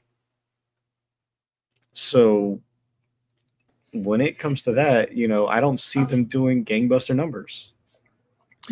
Yeah. Shout out to Sanchez MTZ Gaming. He say, I'm still playing Destiny 2 Star Wars DLC, but not gonna play Marathon. Destiny 2 might die after next DLC got pushed back 3 months. Yeah, that's another piece of news that I want to talk about because I actually downloaded Destiny because I wanted to check out. I was telling Powerballs behind the scene. I was like, damn, I can't believe I'm playing Destiny in 2026. But I actually tried it out. I'm liking it. I'm gonna continue to do at least the main story though. At least the main story. I don't feel like I'm gonna be grinding for loot and shit like that this time around. I'm gonna play, and yeah, the next expansion got delayed to June. It was supposed to drop, I think, this month or something, or March or something. And look, that's the thing. Marathon is coming out. Might or may not flop. Right? Think about it. Destiny DLC get delayed. So we're talking about like one of the wildest years in Bungie because this is literally like a life or death situation for them at this point. If they fumble Marathon and fumble the Destiny DLC, which by the way is not doing as good as they used to, there are going to be talks about like what are we going to do with Bungie? Let's just say that. And that'll be extremely sad. I mean, in my opinion, but it's like I do enjoy the games. Watch me play this shit. I really enjoy Destiny 2. I have about 300 hours of Destiny on Steam, and I had about 100 hours on Xbox. So do the math. I like this shit. So it's kind of sad, man. It's kind of sad. PlayStation themselves stopped publicly announcing game sales since they posted Spider-Man 2 sold 2.5 million in 24 hours. That should tell you something there. If they're not flexing their numbers, it's because of something. Something is fishy in there. Fighting games are even more needy of monthly active users than anybody due to their community being smaller. Exclusivity would be a huge mistake. That's what I'm saying. Like, Fighting games are not what they used to back in the. Who in the right mind is gonna buy a PlayStation just to play Marvel Talk on Fighters? Who? It's just like excited about that game like that. We seen it on the State of Play when they show it. It look cool, but it don't look like a system seller. Especially when you got all the games out there that argue they better. Mortal Kombat, you got Killer Instinct, you got new Virtual Fighter, Dead of Alive, like you got King of Fighters, so many fighting games out there, and I don't know, man. I don't think this game I think this game is not gonna do too much. I hope that it does for the sake of the studio and the sake of the franchises and all that, but I don't see this being like the huge game that ponies are making it out to be. That's just the truth. Lycos 45 in the house saying Destiny 2 was fun while it lasted. Yeah. I mean, it's still fun. I just didn't like that LIFO DLC. And I didn't even finish it. I could still finish it. I don't know. But I just stopped playing because I lost interest in the story. I thought it was whack. That's it. And I got your message, Power Boss. I just seen it. Yeah, I just sending you the information about the marathon server slams all. Yeah, Mr. And Xbox. I think Lycos has a great idea that during however long that we play it, those who are willing to give Marathon a fair shot and see just how good or bad it actually is, whether they've actually fixed anything, then we can go from there to make our assessments, and we can rotate our third person in and out for however long we're playing it on stream. All right, cool. Sounds good, man. We're gonna play that shit definitely. In the house. Oh shit! Hey, Fado in the house. What's going on, Poppy? How you doing? Good to have you I'm around. doing What's good. going on, About man? yourself? Doing pretty good. About yourself? What About is yourself? going on, Pharaoh? I figured I was very active in the chat. Might as well just. Yeah, hop in, bro. Anytime. I told you, anytime. Hop in. What's good? Oh man, nothing much. How's it going? Chilling, man. Enjoying gaming. Steam Fest about to drop today. I was playing the Destiny Star Wars thing. I've been liking it. I've been playing Avatar. I liked it too. The new update is fire. Even though I played it before, I haven't tried it in my new rig. So I tried it yesterday. It looks incredible, man. What a beautiful game. Yeah. And bro, I play some Apex Legends as well. I dropped. I was checking out the new update because that's what I've been doing. I've been checking out the new updates on different games to see what they've been doing, and I'm just like about to cry because I really don't have the time to play all these amazing games that I want to play, and it's just like the hard part about all of this, and it also has an influence on the way that we consume games now. Because I mean, due to lack of time, it's like, okay, do I really need Game Pass if I really think about it? But then at the same time, I'm greedy, right? And I'm like, shit, but like, it would suck not to play like all these new games that have been dropping left to right and all of that stuff. So it's just like, making hard decisions, but having fun at the same time. And now Steam Fest dropping. It's a bunch of demos or new games that I want to learn about and talk about here on the channel with y'all. Post on Twitter, show the world that there's some cool games out there that no one knows about. So that's my journey right now. But man, how you been? I've been good. Playing Final Fantasy VII Remake when I have time. Same thing. I finished it though. By the way, I finished it. How'd you like it?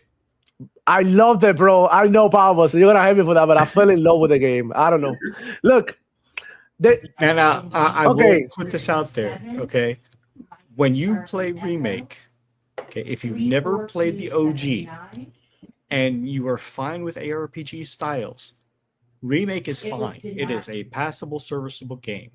There are some things that don't hit quite the same, and there are caveats that people did hate even though they love the game. Yeah. But when you play Rebirth, and if you've played the OG and you know the storyline of the OG, I recommend going to play that before Rebirth launches on Xbox and PC. June 13th. I would recommend learning the rest of the storyline and then looking to see what they change, and then tell me that you still like the remakes. Yeah, I think that's the right way to do it, Power Boss. But like, think about it. Remember, I told the same thing to Next Gen Nero when he was on here. And then when he went back, he finished the game for Rebirth and he came back on here and he's never played the OG. He went back and he said he played the OG afterwards, I think. But he says that he agrees with my entire assessment of all 3 games. Yeah. And I'm worried for the 3rd one. Bro, honestly, I just felt, I don't know what the fuck it was into me, but I like the characters, bro. I told her what cool. I thought that Tifa was a shit. She was a badass. She would fuck anybody up. I love that about her. She and it reminded me a little bit of like the back in the day cartoons I used to watch, like, I don't know, Japanese older cartoons. Like, I don't know if you ever watched like something like Messenger type shit. So it like gave me the vibes, like, old Japanese art and writing and all that. And remember, Demo, you yourself got it on Steam and it came with the OG game. So I highly recommend to play through all of it before you play into Rebirth. Yeah, I actually got it on Xbox. It's Play Anywhere, so it brought that one too on that version.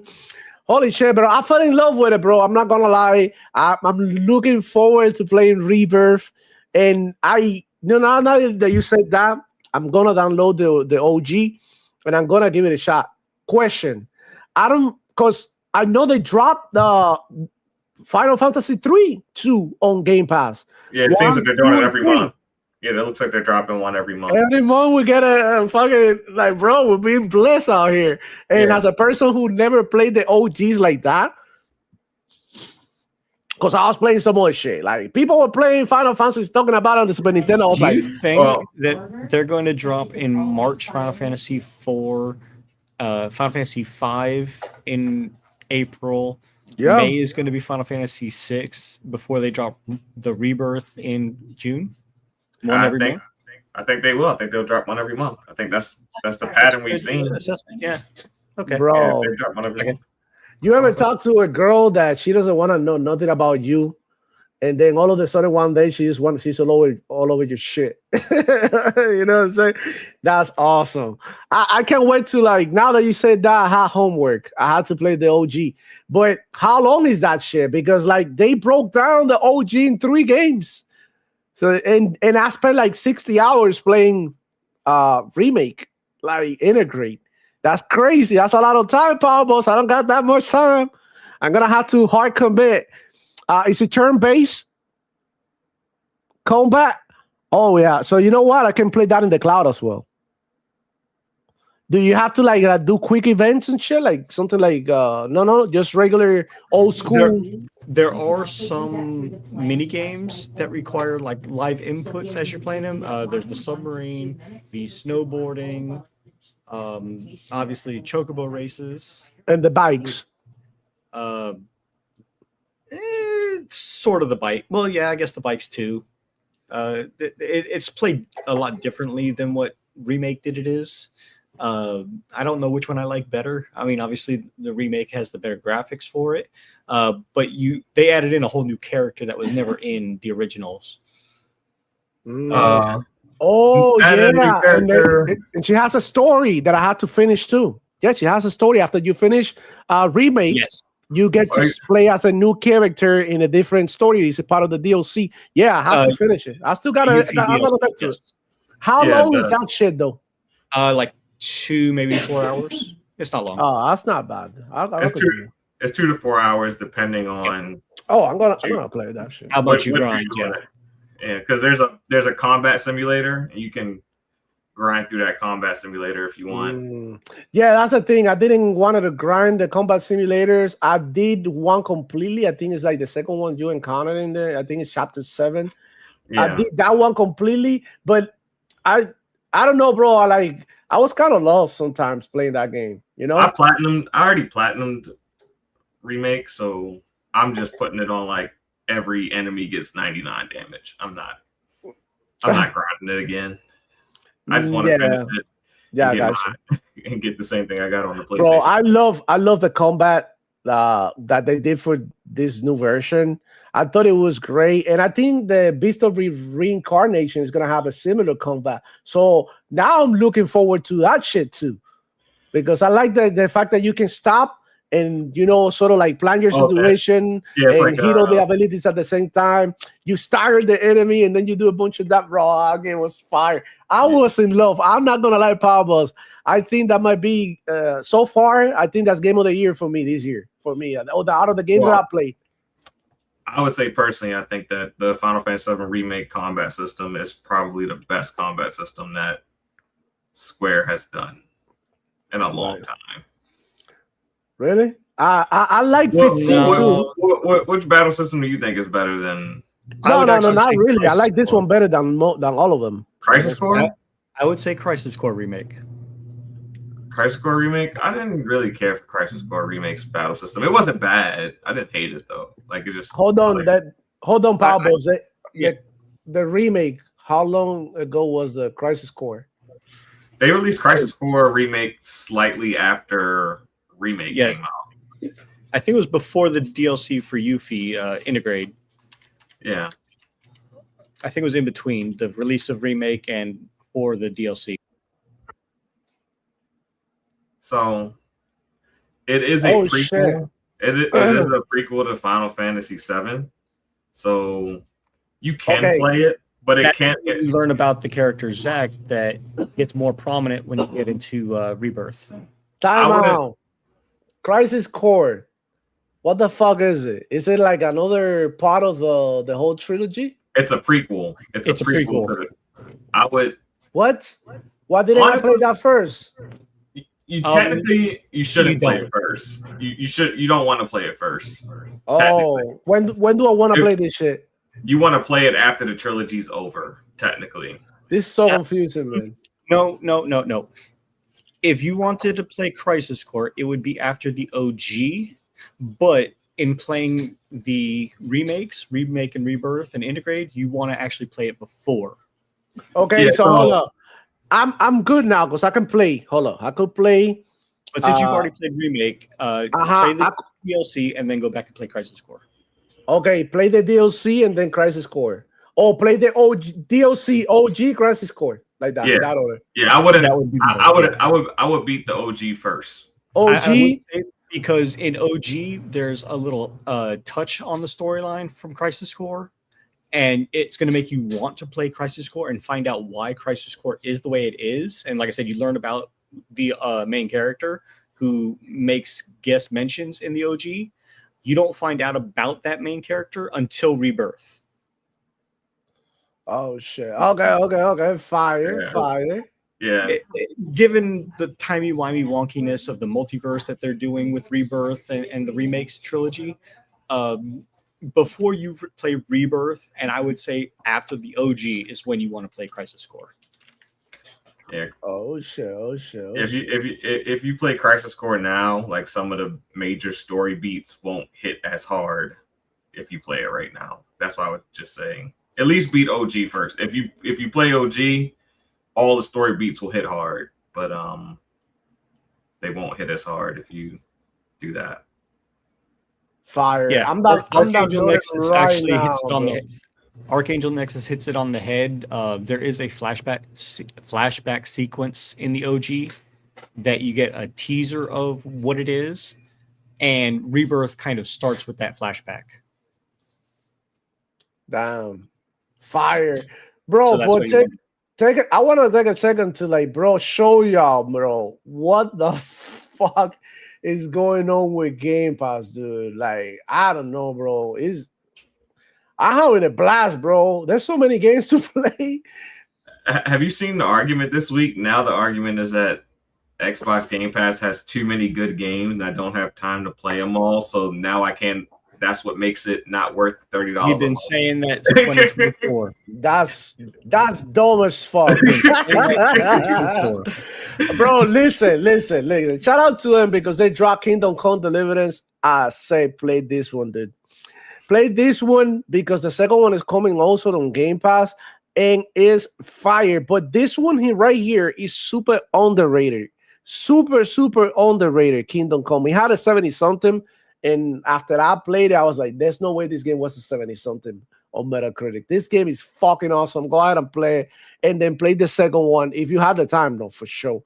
They added Avatar, High on Life 2, I haven't had a chance to download it, bro, or try it or play. I haven't touched it. They I've added downloaded this it, I've one. installed it, but I haven't tried it, and I am looking forward to playing KCD 1 and 2. Bro. I've heard a lot of people praise it. They added entropy effect that it is actually cool. Diablo 2 now with a new class and everything. Shit, Madden 26. Years, and they added that DLC, and it's Bro. more than just the new character. It's also quality of life features that we've been asking for years. Wow. Both Diablo 3 and Path of Exile 1 and 2 both do it. Dude, Pirate Yakuza, Like a Dragon is awesome. I've been playing that shit too. Those are the games that I've been playing. Space Marine, Fire, Ninja Gaiden, Fire. They have Space Marine 1 and 2 in there, right?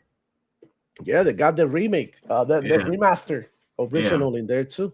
These are The just Master the ones Crafted that Edition and the newly released Space Marine 2. Yep. And for Xbox, not on PC, they had the full, what is it, a complete edition of The Witcher 3 with everything, all the DLC. So go check that one out too, bro. That's insane to me, man, that we're getting these many games, dude. It's just a blessing, man, and a great time to be alive, dude.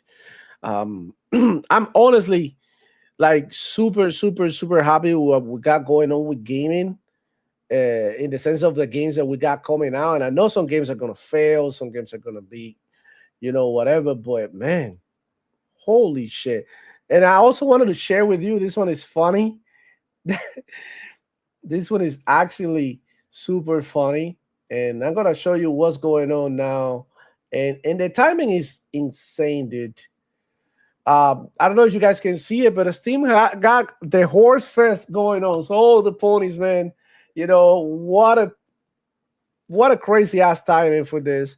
And they had a bunch of games with horses and shit. I'm just waiting for Steam Next to hit, and they dropped this shit yesterday. That's funny. I'm not sure. That's funny as hell. After all the news and everything that's going on with Sony, and they drop on like literally a fest about horses and games with horses. This is like hilarious. So I wanted to share that with you. I thought that was extremely funny. But yeah, man, holy shit. So Fado, what do you think about the whole thing with Blue Point? It's something that I just saw coming. Like you can't take that many losses over the course of a generation and it not show up somewhere. And I've been saying it for a while because we've been looking at Sony earnings reports quarter after quarter, year after year. And every earnings report, they lie and they say, oh, PlayStation's doing great. We're making more money than we ever made before. They never report any losses. And it's like,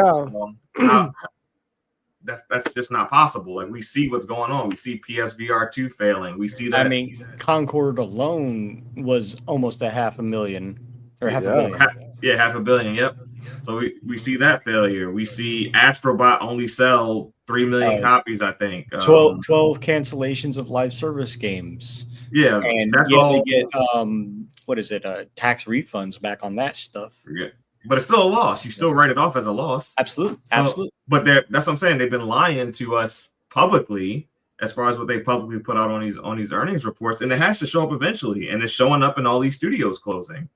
So, hate to see it, and it's only going to get worse from here because PlayStation has done a horrible job of truly understanding who their customers are and what their customers want from them. And I hate to say they need to go to Xbox route, but they do need to go to Xbox route as far as getting out in the community, engaging with not just like content creators, but engaging with the fan base, having, fan-centered events. I wouldn't even say that, Pharaoh. I wouldn't even say that. And the reason being is because they actually have to put those live service games out there to the test, give them the beta test and the server slams and all that, and get the player feedback first. Yeah, yes. But they need to do groundwork. They need to really get in the trenches with their fan base and really figure out what it is they want. And then once they figure out what they want, then they have to, market those products to them. But it's like we create these games.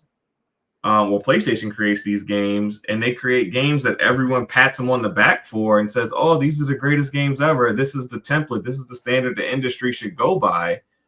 But it's really just a big circle jerk of media members, and it's not the consensus among the consumer. And then, Sony's, Herman Hulse or whoever, they're sitting there looking at their boss, like, well, they said it was great. They aren't given the feedback that they need to actually go back and make a product that people want. They keep getting told that, their shit smells like Febreze, and it doesn't, because nobody wants it. It can be a technically great game all it wants to be, but if nobody wants your game, it doesn't matter. And people can run to Twitter and talk about all this stuff all they want, but nobody's buying these games. Like, these games, they pop up on the sales chart for what, a month, and they'll be a top 5 seller or whatever. But when you look at the sales chart month over month, year over year, it's not in the top whatever for the year. It's not, it's just not doing it. So they're gonna have to really figure out what their consumer wants. Because, like, if you look at, look, Pokemon Legends ZA is on this list that demo has up. How long ago did that game come out? It's still in the top of the charts. Like, it may not be, it's Pokemon. It's always a big franchise. But I'm saying it's still selling. PlayStation is a company that should have big franchises that keep selling. It doesn't have to be like, they don't even have anything on this list. Well, aside from Helldivers 2, but they only published that. They didn't make it. They don't own the IP. They do own the IP. They don't own the studio that makes it. Yeah, but like, the thing is, Boss, they got one. Look at Xbox. Flight Simulator, Fallout 4, Forza Horizon 5, which is an old-ass game too. They're making extra money only. Minecraft, don't even get me started. And look, Call of Duty, back at it again. #1 most played title on PlayStation this month. I mean, come on. Yeah, I heard about this chart from Crazy Louie and Joey earlier. Yeah. The only one that I'll disagree with is Fallout 4, only because I believe that was released before the ZeniMax acquisition. I'm not positive, but it's still theirs. So it doesn't matter. It's still making money. Now the money goes to them. Well, that's true. Well, and they did just push out the anniversary edition too, which is probably why it's in these top charts. But it's a great, phenomenal game, especially with mods. That was the charm of the game, just like Skyrim and Starfield. Red Dead Redemption 2 is up there. I mean, like, come on now. Like, you gotta have older games that people want, and you can't blame just single player games, because we're pointing out quite a few single player games that are still selling years after they release, months after they release. PlayStation doesn't have that. Like, where's Spider-Man on this list? Like, Spider-Man's their biggest game. God of War, where's God of War on this list? Why isn't it still selling? That's what they need, So look, shout out to Bro Boy with the 2. He said, I just bought Kingdom Come Deliverance 2 weekend before this, assholes.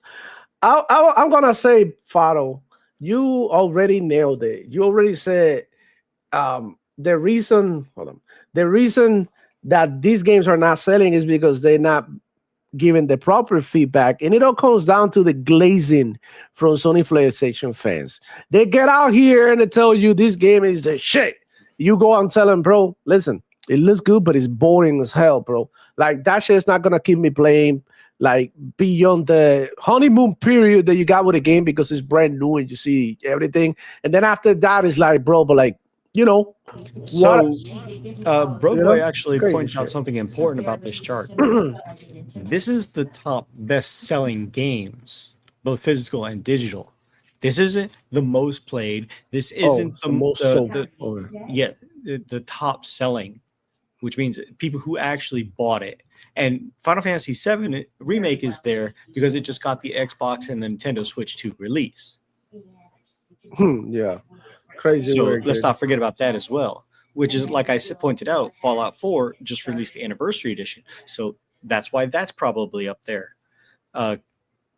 Any of these other games, it's still selling. That's the point. It's the top selling, I think, of what is it? The month of January 4th to January 31st. So it's the month of January, pretty much. Wow, that's some crazy shit, dude. Even though Call of Duty was cold, everything, people still went ahead and bought it.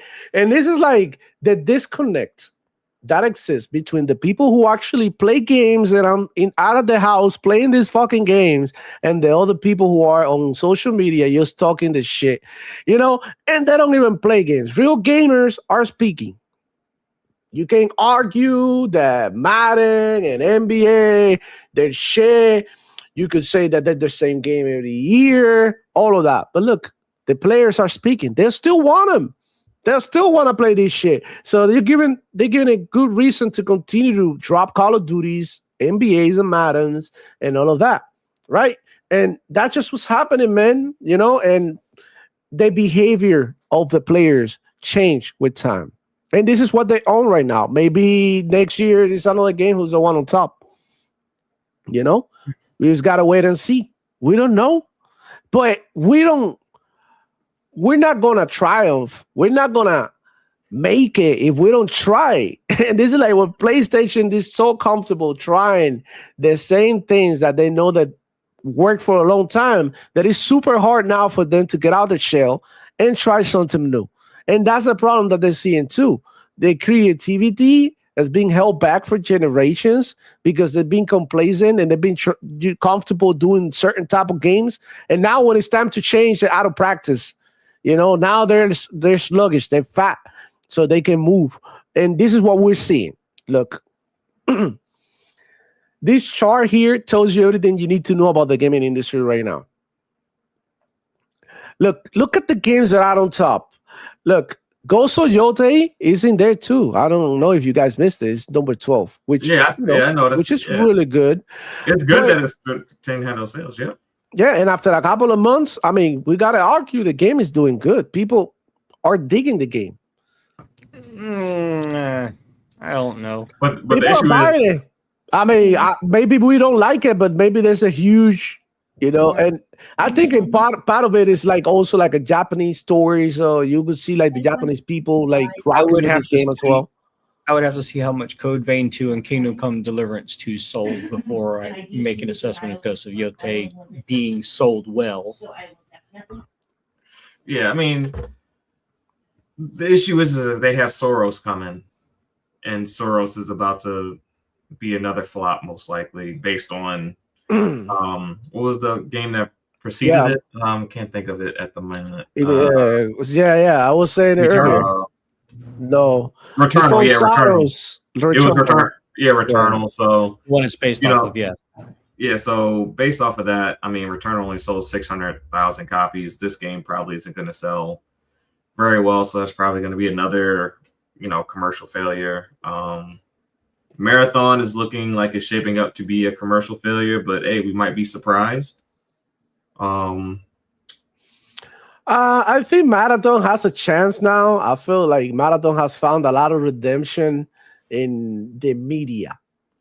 A lot of the media people are pushing Marathon to be a good game. And we see Apotasis, we see all these people say Marathon looks good now. Marathon looks good now. The same thing they did with High Guard, like crazy work. Yeah, but PlayStation is kind of putting themselves in this awkward position where they're going to have this server slam. I don't know, because PlayStation's return policy is kind of weird. And the moment you download the game, you can't refund it, even if it's a pre-order. So they might actually be using that server slam to lock in sales. But because once you download it, you can't refund it. No, I don't think that's true for a server slam. I don't think the policy kicks in until launch day for that. Okay. I'm not sure. I hope you're correct. I hope you're correct. I'd have to look into it. But if that server slam doesn't slap, a lot of people might cancel their pre-orders. I don't know what pre-orders they do have for it. I don't know what the pre-order numbers look like. I know it's not extremely high on Steam. I know you can kind of see pre-order numbers on Steam. But I think that server slam is going to be very important for them, because I think that's going to make or break the game. I think the server slam is really good. Then the Bungie loyalists, they're going to buy the game, and it will do very well. But if that server slam does not hit like it's supposed to, then yeah, you're looking at another flop. And then it better be good now. I feel like Destiny 2 kind of feels like an automatic flop, in a sense that like the Destiny 2 community after the final shape just hasn't been receptive to any other content that's come out. I mean, they have a hardcore small number of people, but it's not doing the numbers that it used to do. It's like people feel like there's nothing else to do in the game. So I don't see that Destiny 2 DLC doing anything. They really need to drop a Destiny 3, but I don't know if they're going to get that chance if Marathon tanks like they. Okay, so I just looked it up. If it's a server slam, a beta access, or a trial of the game, and you have it pre-ordered, it does not count. However, if it is like an early access launch, like if you buy the deluxe edition and you get like 4 days early access or something like that, or even 24 hours, once you download it and you start streaming the main content of the game, at that point is when the refund policy kicks in and you can no longer get a refund for the game. Yeah. So PlayStation really has a horrible one. You can. Server slams you still can, even if you pre-ordered it, you can get a refund then. Because it's separate from the main game content. All right. Yeah. That's good. I mean, it's an uphill battle with Marathon at this point.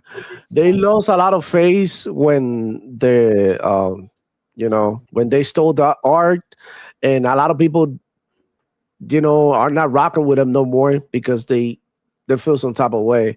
And now I'm not gonna say that's gonna ruin the whole thing for them, because I know a lot of people are excited for it. I've seen on Twitter, but then again, this does not represent that people are actually going to download the beta and play it. Yeah. I'm open for it.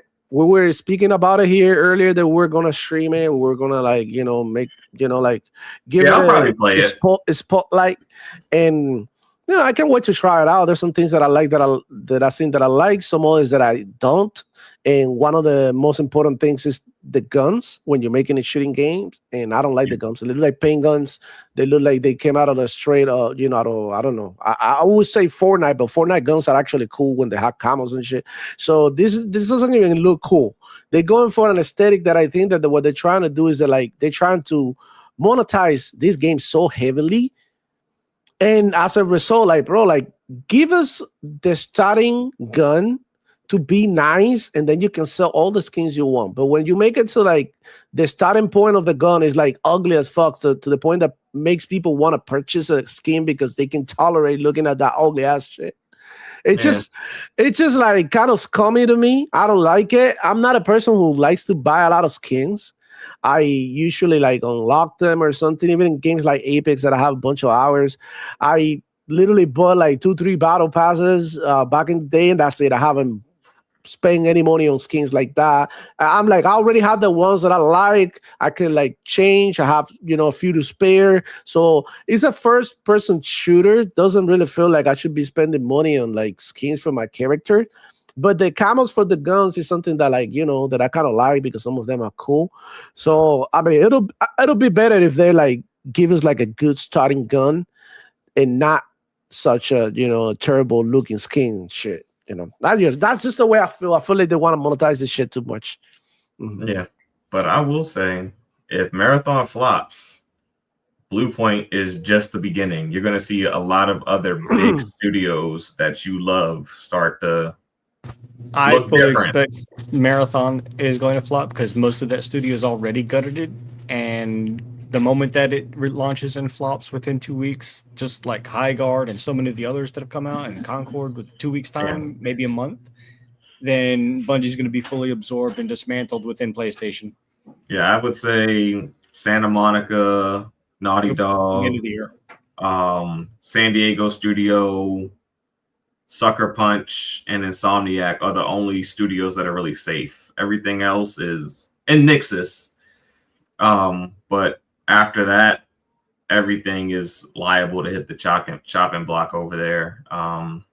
Because Sony just doesn't look at PlayStation the same anymore. Their business strategy, it's not like there was a point in time where Sony was like, okay, you're falling short. We're gonna take money from these lines of businesses, and we're gonna support you on the next generation in order to save it, because we know that gaming is the future. Sony doesn't feel like gaming is the future anymore right now. Not for them. Yeah. So they're not. I mean, last year they had an event where they talked about the future of Sony, and they didn't have a gaming segment. Like, they talked quickly over gaming, but they didn't have a segment dedicated to gaming. So it just shows they just don't have that priority for the business anymore. And Hiroki, he became the head of PlayStation for a little bit. He had a chance to evaluate the entire business, and he dipped out and never talked about PlayStation again. So that says a lot. Crazy. That says a lot. Oh, because now he's the CEO of PlayStation. So I mean, the CEO of Sony. So if he doesn't think highly of PlayStation after being the CEO of PlayStation for a little bit, I think he was for 18 months or 2 years, something like that. He directly looked over PlayStation, and he didn't like what he saw. He didn't like the margins. He didn't like anything. And then he became the head of Sony. So I think it was about 1.5 years since the ABK deal got finalized after Jim Ryan left, and Hiroki Totoki and him were co-CEOs for Nishino 4 months. Yeah. For a few months. Yeah. At the end of that, and then Herman Hulst got split to a CEO for the studio business side, and Nishino took over the whole. I thought it was Hiroki Totoki that took over. No, Nishino took over PlayStation brand. He's the head of the PlayStation brand. Hiroki's the head of Sony Corporation at the moment. They're making it so confusing. Anyways, I wanted to talk about this because look at this shit. And this is what we were talking about earlier. Some Sony PlayStation fans are blaming Herman Hulst. Some Sony PlayStation fans are blaming gamers. Like, it's your fault that this happened. Like, how in the fuck is this my shit? Now they're blaming older games. Like, okay, Fortnite, right? Fortnite ruined the gaming industry. I wouldn't say they ruined the gaming industry. I would say they evolved and created something that I don't know why you guys hate Fortnite so much. Because first off, Fortnite is free to play. You don't have to spend $1 to access all their content. If you want to play dress up, you can pay for that shit. It's up to you. It's completely optional, right? But I don't think that Fortnite ruined the gaming industry. And moreover, look, somebody say here, Fortnite did nothing. It's the gamers that play only free multiplayer games that did. Like, how? Fortnite makes a lot of money, bro. It's like you can blame Fortnite. It's just one game. And matter of fact, Roblox got more players than Fortnite. Roblox got more players than Sony PlayStation and Steam combined. You know what I'm saying? So saying that Fortnite ruined it, it's just like crazy work. I don't think Fortnite ruined. I think that what ruined the gaming industry is a bunch of fucking idiots who came and tried to push agendas in a place that there was no need for that. Because what we use gaming for is to relax, to chill, for entertainment, for enjoyment. We do not want to bring all the bullshit that is going on in Hollywood and all these places into gaming. That's one. Number two, developers fucked up for a long time giving us shitty games. They weren't optimized. They were asking for full price. That's exactly what ruined the gaming industry. The fact that we're in 2025 still getting games running at 30 FPS. The fact that we're getting games with a bunch of fucking game-breaking errors and bugs. The fact that we're getting ripped off with microtransactions. The fact that you guys push gambling into gaming. That's what's ruining the gaming industry. Don't blame Fortnite. Fortnite is just one fucking game, and it does not go burn. And it's a game that you can play Fortnite, because I have plenty of friends that play Fortnite, but they play a bunch of fucking other games too. That's another thing that Demo. We were talking about the Final Fantasy franchise remake and Rebirth and all that earlier. Don't forget that Rebirth and 16, when they launched, were very, very poorly optimized, even only on the PlayStation. Very poorly optimized, completely. That's what maybe you didn't have the same experience that I did, because now I'm playing a better optimized game. Because I played Rebirth at launch. Yeah, same here. 16 I played at launch, and I beat both. Well, I beat 16. I'm on the final fight of 7 Rebirth, and I can't bring myself to go back to it because the game is just pissing me off that much. But that's besides the point, bro. But like, here it is, the problem when you can take accountability, right? And when you can you're gonna blame the gamers for games failing. That's wrong. And you cannot blame one game for all the games failing. Like, what the fuck? Why didn't the other games do what Fortnite is doing if it is so easy? No. It's the people, the developers and the people behind these games that make the whole thing going to shit. It's because they're chasing a fandom, right? And they're chasing the trying to make another Fortnite when they can make their own shit. Their own shit. Look at games like Baldur's Gate. Their own shit. Profitable, successful, healthy business. Look at all the games out there that came out, like The Witcher, Cyberpunk. Look, came out all fucked up. They face it. Guess what? Profitable, healthy. People love that game now.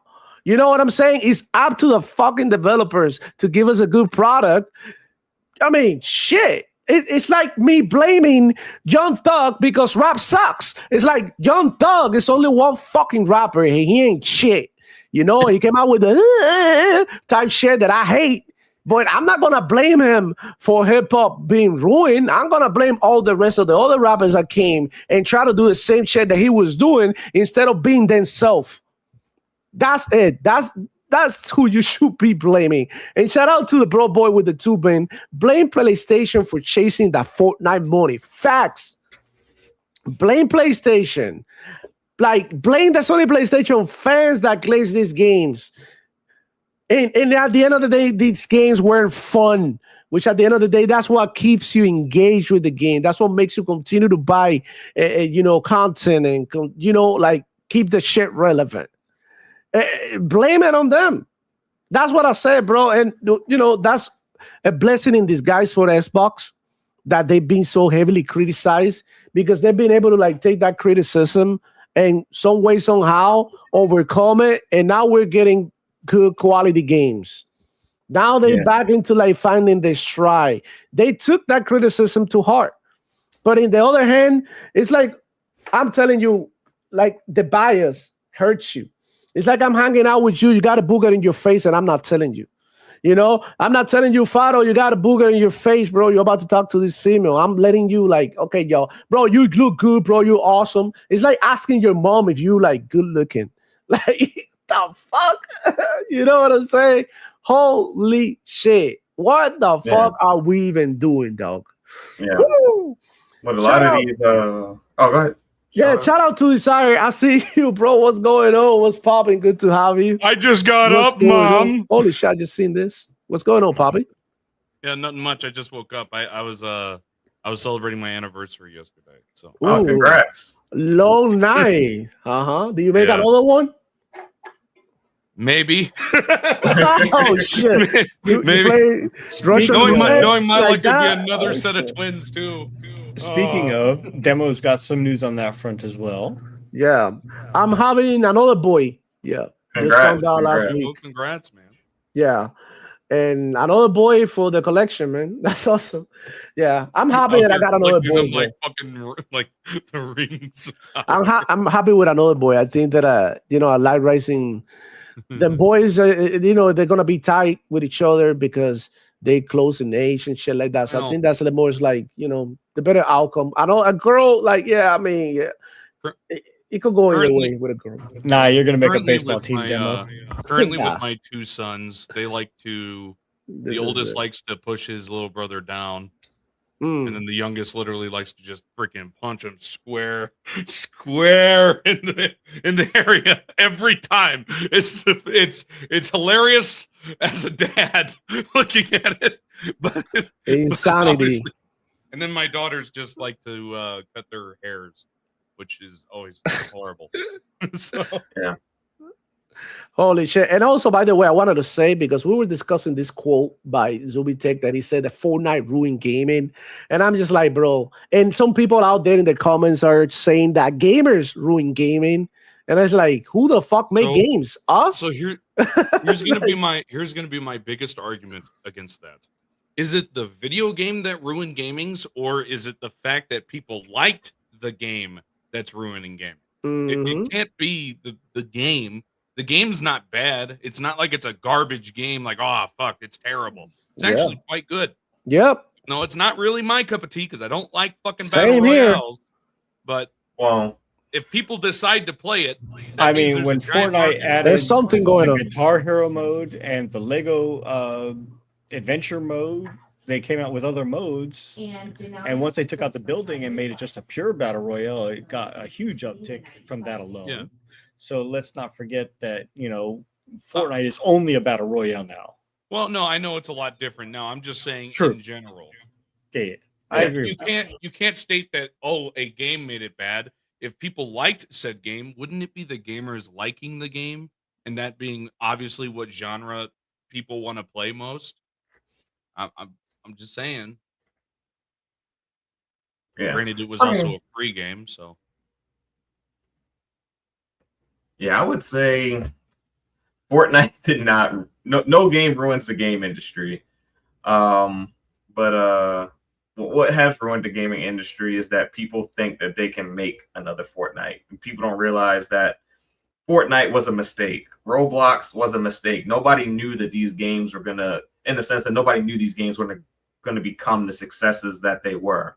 You make the best possible game that you can across whatever genre you're passionate about, and you never know what it's going to be. You never know if you're going to have an Expedition 33. You never know if you're going to have a GTA Online or Fortnite or whatever the next big thing is. But if you're chasing someone else's success, then every time you fall short of that, they run back to Fortnite because thing that- Fortnite is better. the thing that I free. don't like And then that games Marvel Rivals, which is free as well. Mhm. the thing that I don't like, and it's now come into my favorite games, which are the wrestling games. I know I'm a big weeb. Leave me alone. All right, I like wrestling. It's what connected me with my grandfather. It's what connected me with my uncle when I was a kid. But that's a tangent. I don't like battle passes in gaming. I don't. I understand what they can mean, but I don't like them. And I don't like them being in $70 games. Now, if it's free, I can deal with it. Like Fortnite, whatever. I'll live with it. But you're telling me, a guy who has played wrestling since he was a kid, that if I spend $150 on the next wrestling game, which I am super excited for, mind you, why can't I get everything unlocked? Instead, now we have to do these battle passes to grind everything. And even then, since it's 2K, you're going to be able to pay your way through it, which people are saying because of how NBA has been with their 2K game. It's going to be $650 to max out every season. Mm. So that's $800 you just spent on one game. That's ridiculous. I hate microtransactions in $70 games. I hate it. Sorry to throw that. Oh. Bro, boy with the fire. What the fuck, bro? He said, my older brother has hit me with a baseball bat, seesaw, football, table pipe, right above the eye, bamboo stick. You are in for fun times. Like, what the fuck? I hope that shit don't happen, man. That's just scary. But anyways, man, look, you can't, like, I agree with Desire. It's not. It can be the game, and there's many games out there. There's a reason why people play Fortnite. It goes beyond just being a battle royale. The fact that you can create your own fucking game within the game it's a huge thing. It might not be like my cup of tea.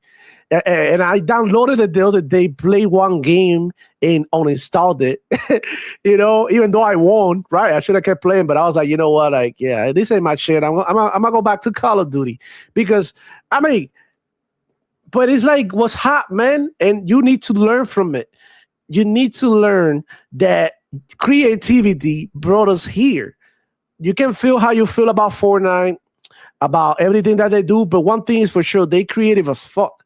They created a platform for kids to create their own fucking games. You know how big that is? It's so big that in Roblox, that looks like shit, has more users than Steam and PlayStation combined. Did you know that, Desire?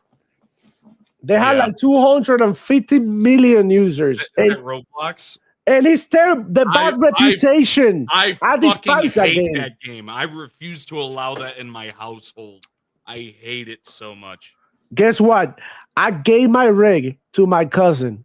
He is 11, 12.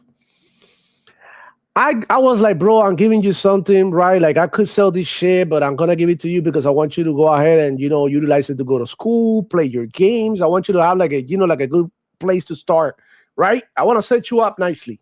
I gave him that, gave him 2 monitors so they can have a dual setup and everything for school and multitasking and everything. Because I want to get him started into like design and editing and shit like that. He want to learn. So the first thing is like, he asked me was like, can this shit run Roblox? I'm like, bro, really? That's the first question he asked me, bro. He didn't ask, can I play God of War or can I play, I don't know, whatever AAA game that can come to mind. He didn't ask me about any of that. He just wanted to play Roblox. So there you have it, bro. This new generation is going to behave differently than we did. And it was no game. It was like the direction that the developers wanted to go. That's all there is to it. I feel like there's a lot of like gaming happening now because of people wanting to make money. And back in the day, there was a lot of people improvising and trying to make games out of passion. And that's what we got, like Mortal Kombat created in a fucking garage. You know what I'm saying? You get something like Mortal Kombat. Now this motherfucker has like millions and billions of dollars at the disposal, and the games come out like looking like shit.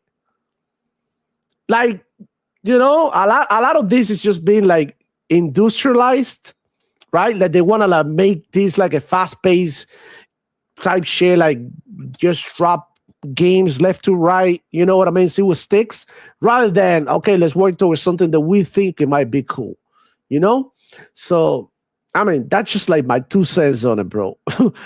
Yeah, shout out to Archangels, congratulations, Demo, and also Desire. Yeah, man, Desire, congratulations, man. How many years you've been with your wife? 8? That's awesome, bro. Yeah, congratulations. Straight to the 10s and then decades become centuries. You know what I'm saying? That's awesome. We went to the big windy city. Oh, you went to Chicago? Yeah. What were you doing in there? Well, her parents were coming up this morning at around 4. So we celebrated. We went to a few high-end restaurants like the Gordon Ramsay's fire place. Holy shit. Really good. And we enjoyed a little bit of walks around Lake Michigan, which is always really nice around this time because it's not too hot, not too cold up north. Yeah. Sometimes it's really cold, and then we don't do that. We usually go somewhere else. But but a hot day in the cold, like nice and breezy and perfect for a walk. I recommended it. Awesome, bro. That's good. That's good to hear. All right, guys. I think we went a little bit over the time. Thank you so much for coming through, dog. Like, check out Spicy, and we just need to talk about some shit. Shout out to chat. Shout out to all the members of the panel, man. Everybody who came through as well. Hey, Desire, let everybody know what the hell you've been doing, bro. I just like to make fun of idiots a lot, especially fanboys. Majority of them lately have been on Nintendo's side. because the Nintendo side have been the most outlandish out of all of them. But tomorrow I have to do a Reddit video because I got a like goal on a video, which I didn't really want to do. So that I got to cover an idiot who got mad that he lost his Reddit mod. That's yay. And then I got a Nintendo video on Sunday, and then I got a Nintendo fanboy video on Wednesday, and I don't know what for Thursday. But basically, I just make YouTube videos making fun of idiots. That's crazy. What about you, Fado, man? What you been doing, bro? Man, you can find me mainly right now Tuesdays with C Money and Doodle on Point for Gamers. I'm working on getting my podcast Vitamin G back up and running, and you guys can also find me on my channel at Feral Bizarre, right here on YouTube, where I am about to start making my own personal content pretty regularly as well. So that's awesome, bro. man. Yeah, drop that content, man. That's awesome. Keep pushing, dog. And what's up with Power Bus, man? What you been up to? Let everybody know. I've been playing game after game, a lot of Minecraft modded, some Magic the Gathering Arena, still kicking on that. I did try out the Drop Duchy game. It's kind of like a roguelike Tetris. It's kind of interesting. I did download High on Life 2, Outer Worlds 2, and all those other games that are on Game Pass, like Final Fantasy 3 that just came out. Next week, we're going to be doing the marathon gameplay. It's the server slam, so we're going to give it a fair shot. Yeah, we're going to play. I'm not expecting much out of it, honestly. You don't have to pay to play it, do you? If you don't, nope. All right, I can deal with it. But also the Nintendo Direct is like 9 in the morning for us. So either we're going to go late. Me and Demo have to talk behind the scenes of if we're going to adjust our time schedule. But basically, at 1 o'clock when this show ends is when the marathon goes live. I don't know if it's going to be pre-installable before then. I don't know if we're going to stop stream and then start a new one for doing the gameplay for that, or if we're just going to roll right into it. We'll have to see how that all plays out. Yeah, I think Power Bus, that what I'm trying to do that day, I'm probably going to have like this on StreamYard, and when it's time to play game, I'll move on to OBS and I stream from there. Sure. So I'll have to like cut the stream and then move on to the next software. And on top of all that, just looking at playing all the games that have come out on Game Pass and giving things a shot, and seeing how they are. I'm looking forward to jumping into Kingdom Come Deliverance 2 that just put on Game Pass. I might even go back and try Kingdom Come Deliverance 1. I know people have been praising both of those games. One's so I've heard good things about one's a little rough.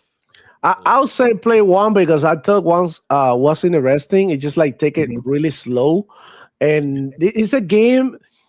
The one thing that grabbed me, I loved about Kingdom Come Deliverance 2, that I thought it was like one of my favorite games last year, was like how fucking realistic is it? Like, that blew me away. It's like, shit, you can do this, you actually get killed. Oh shit, no, you like, it's very punishing. So and I've been playing a bunch of idle games back and forth, just letting them run in the background while I've been watching some TV shows and movies.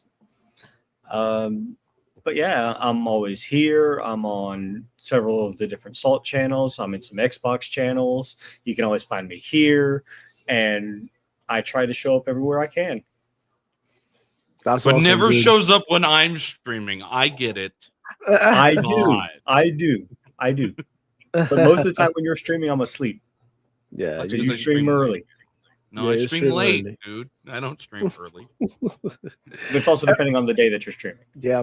Early for you, late for others. It depends. Well, man, sleeping by the time you're streaming. I want to say thank you guys for the support. The channel members, all you guys coming through, hanging out, man, and supporting the channel. Just by you being here is amazing, man. Really appreciate you. That's it, man. That's the show. I'll see you on the next one. It's your boy, Devil Flow. Check it out. Yeah, Ra, yo, Chico, boy, Ra, hey, Demo Flow Gaming, boom, boom, boom. I'm back, Ra, boom, boom, boom. Listen, Yo, chico in the house, papi. Dale. Yeah. Ponies over here, ponies over there. Yeah. Ponies over here, ponies over there. Yeah. Ponies over here, ponies over there. Yeah. Ponies over there. Yeah. Ponies over there. Yeah. Ponies over here, ponies over there. Yeah. Ponies over here, ponies over there. Ponies over here, ponies over there. Ponies over there. Ponies over there. Ponies over here, ponies over there. I smell caca, ponies everywhere. They don't play no games, only do their console sales. It's because ponies ain't got shit to tell. Ask about the best, but I haven't played. That's what I hear the ponies tell me every day. Ponies be so silly, but I had no pity. They dissed us for the decade, but now Xbox leady. Now they got no games, karma is so weird. You wish that on Xbox you even volunteer. Instead of play with Smith, filled with PC ports. Third-party games saying you're your pony love. Waiting for Forza that's almost 5 years old. Copying for remasters, damn that shit is cold. Do it for the plastic and all the pony blow. That's why Sony got you spending all your dough.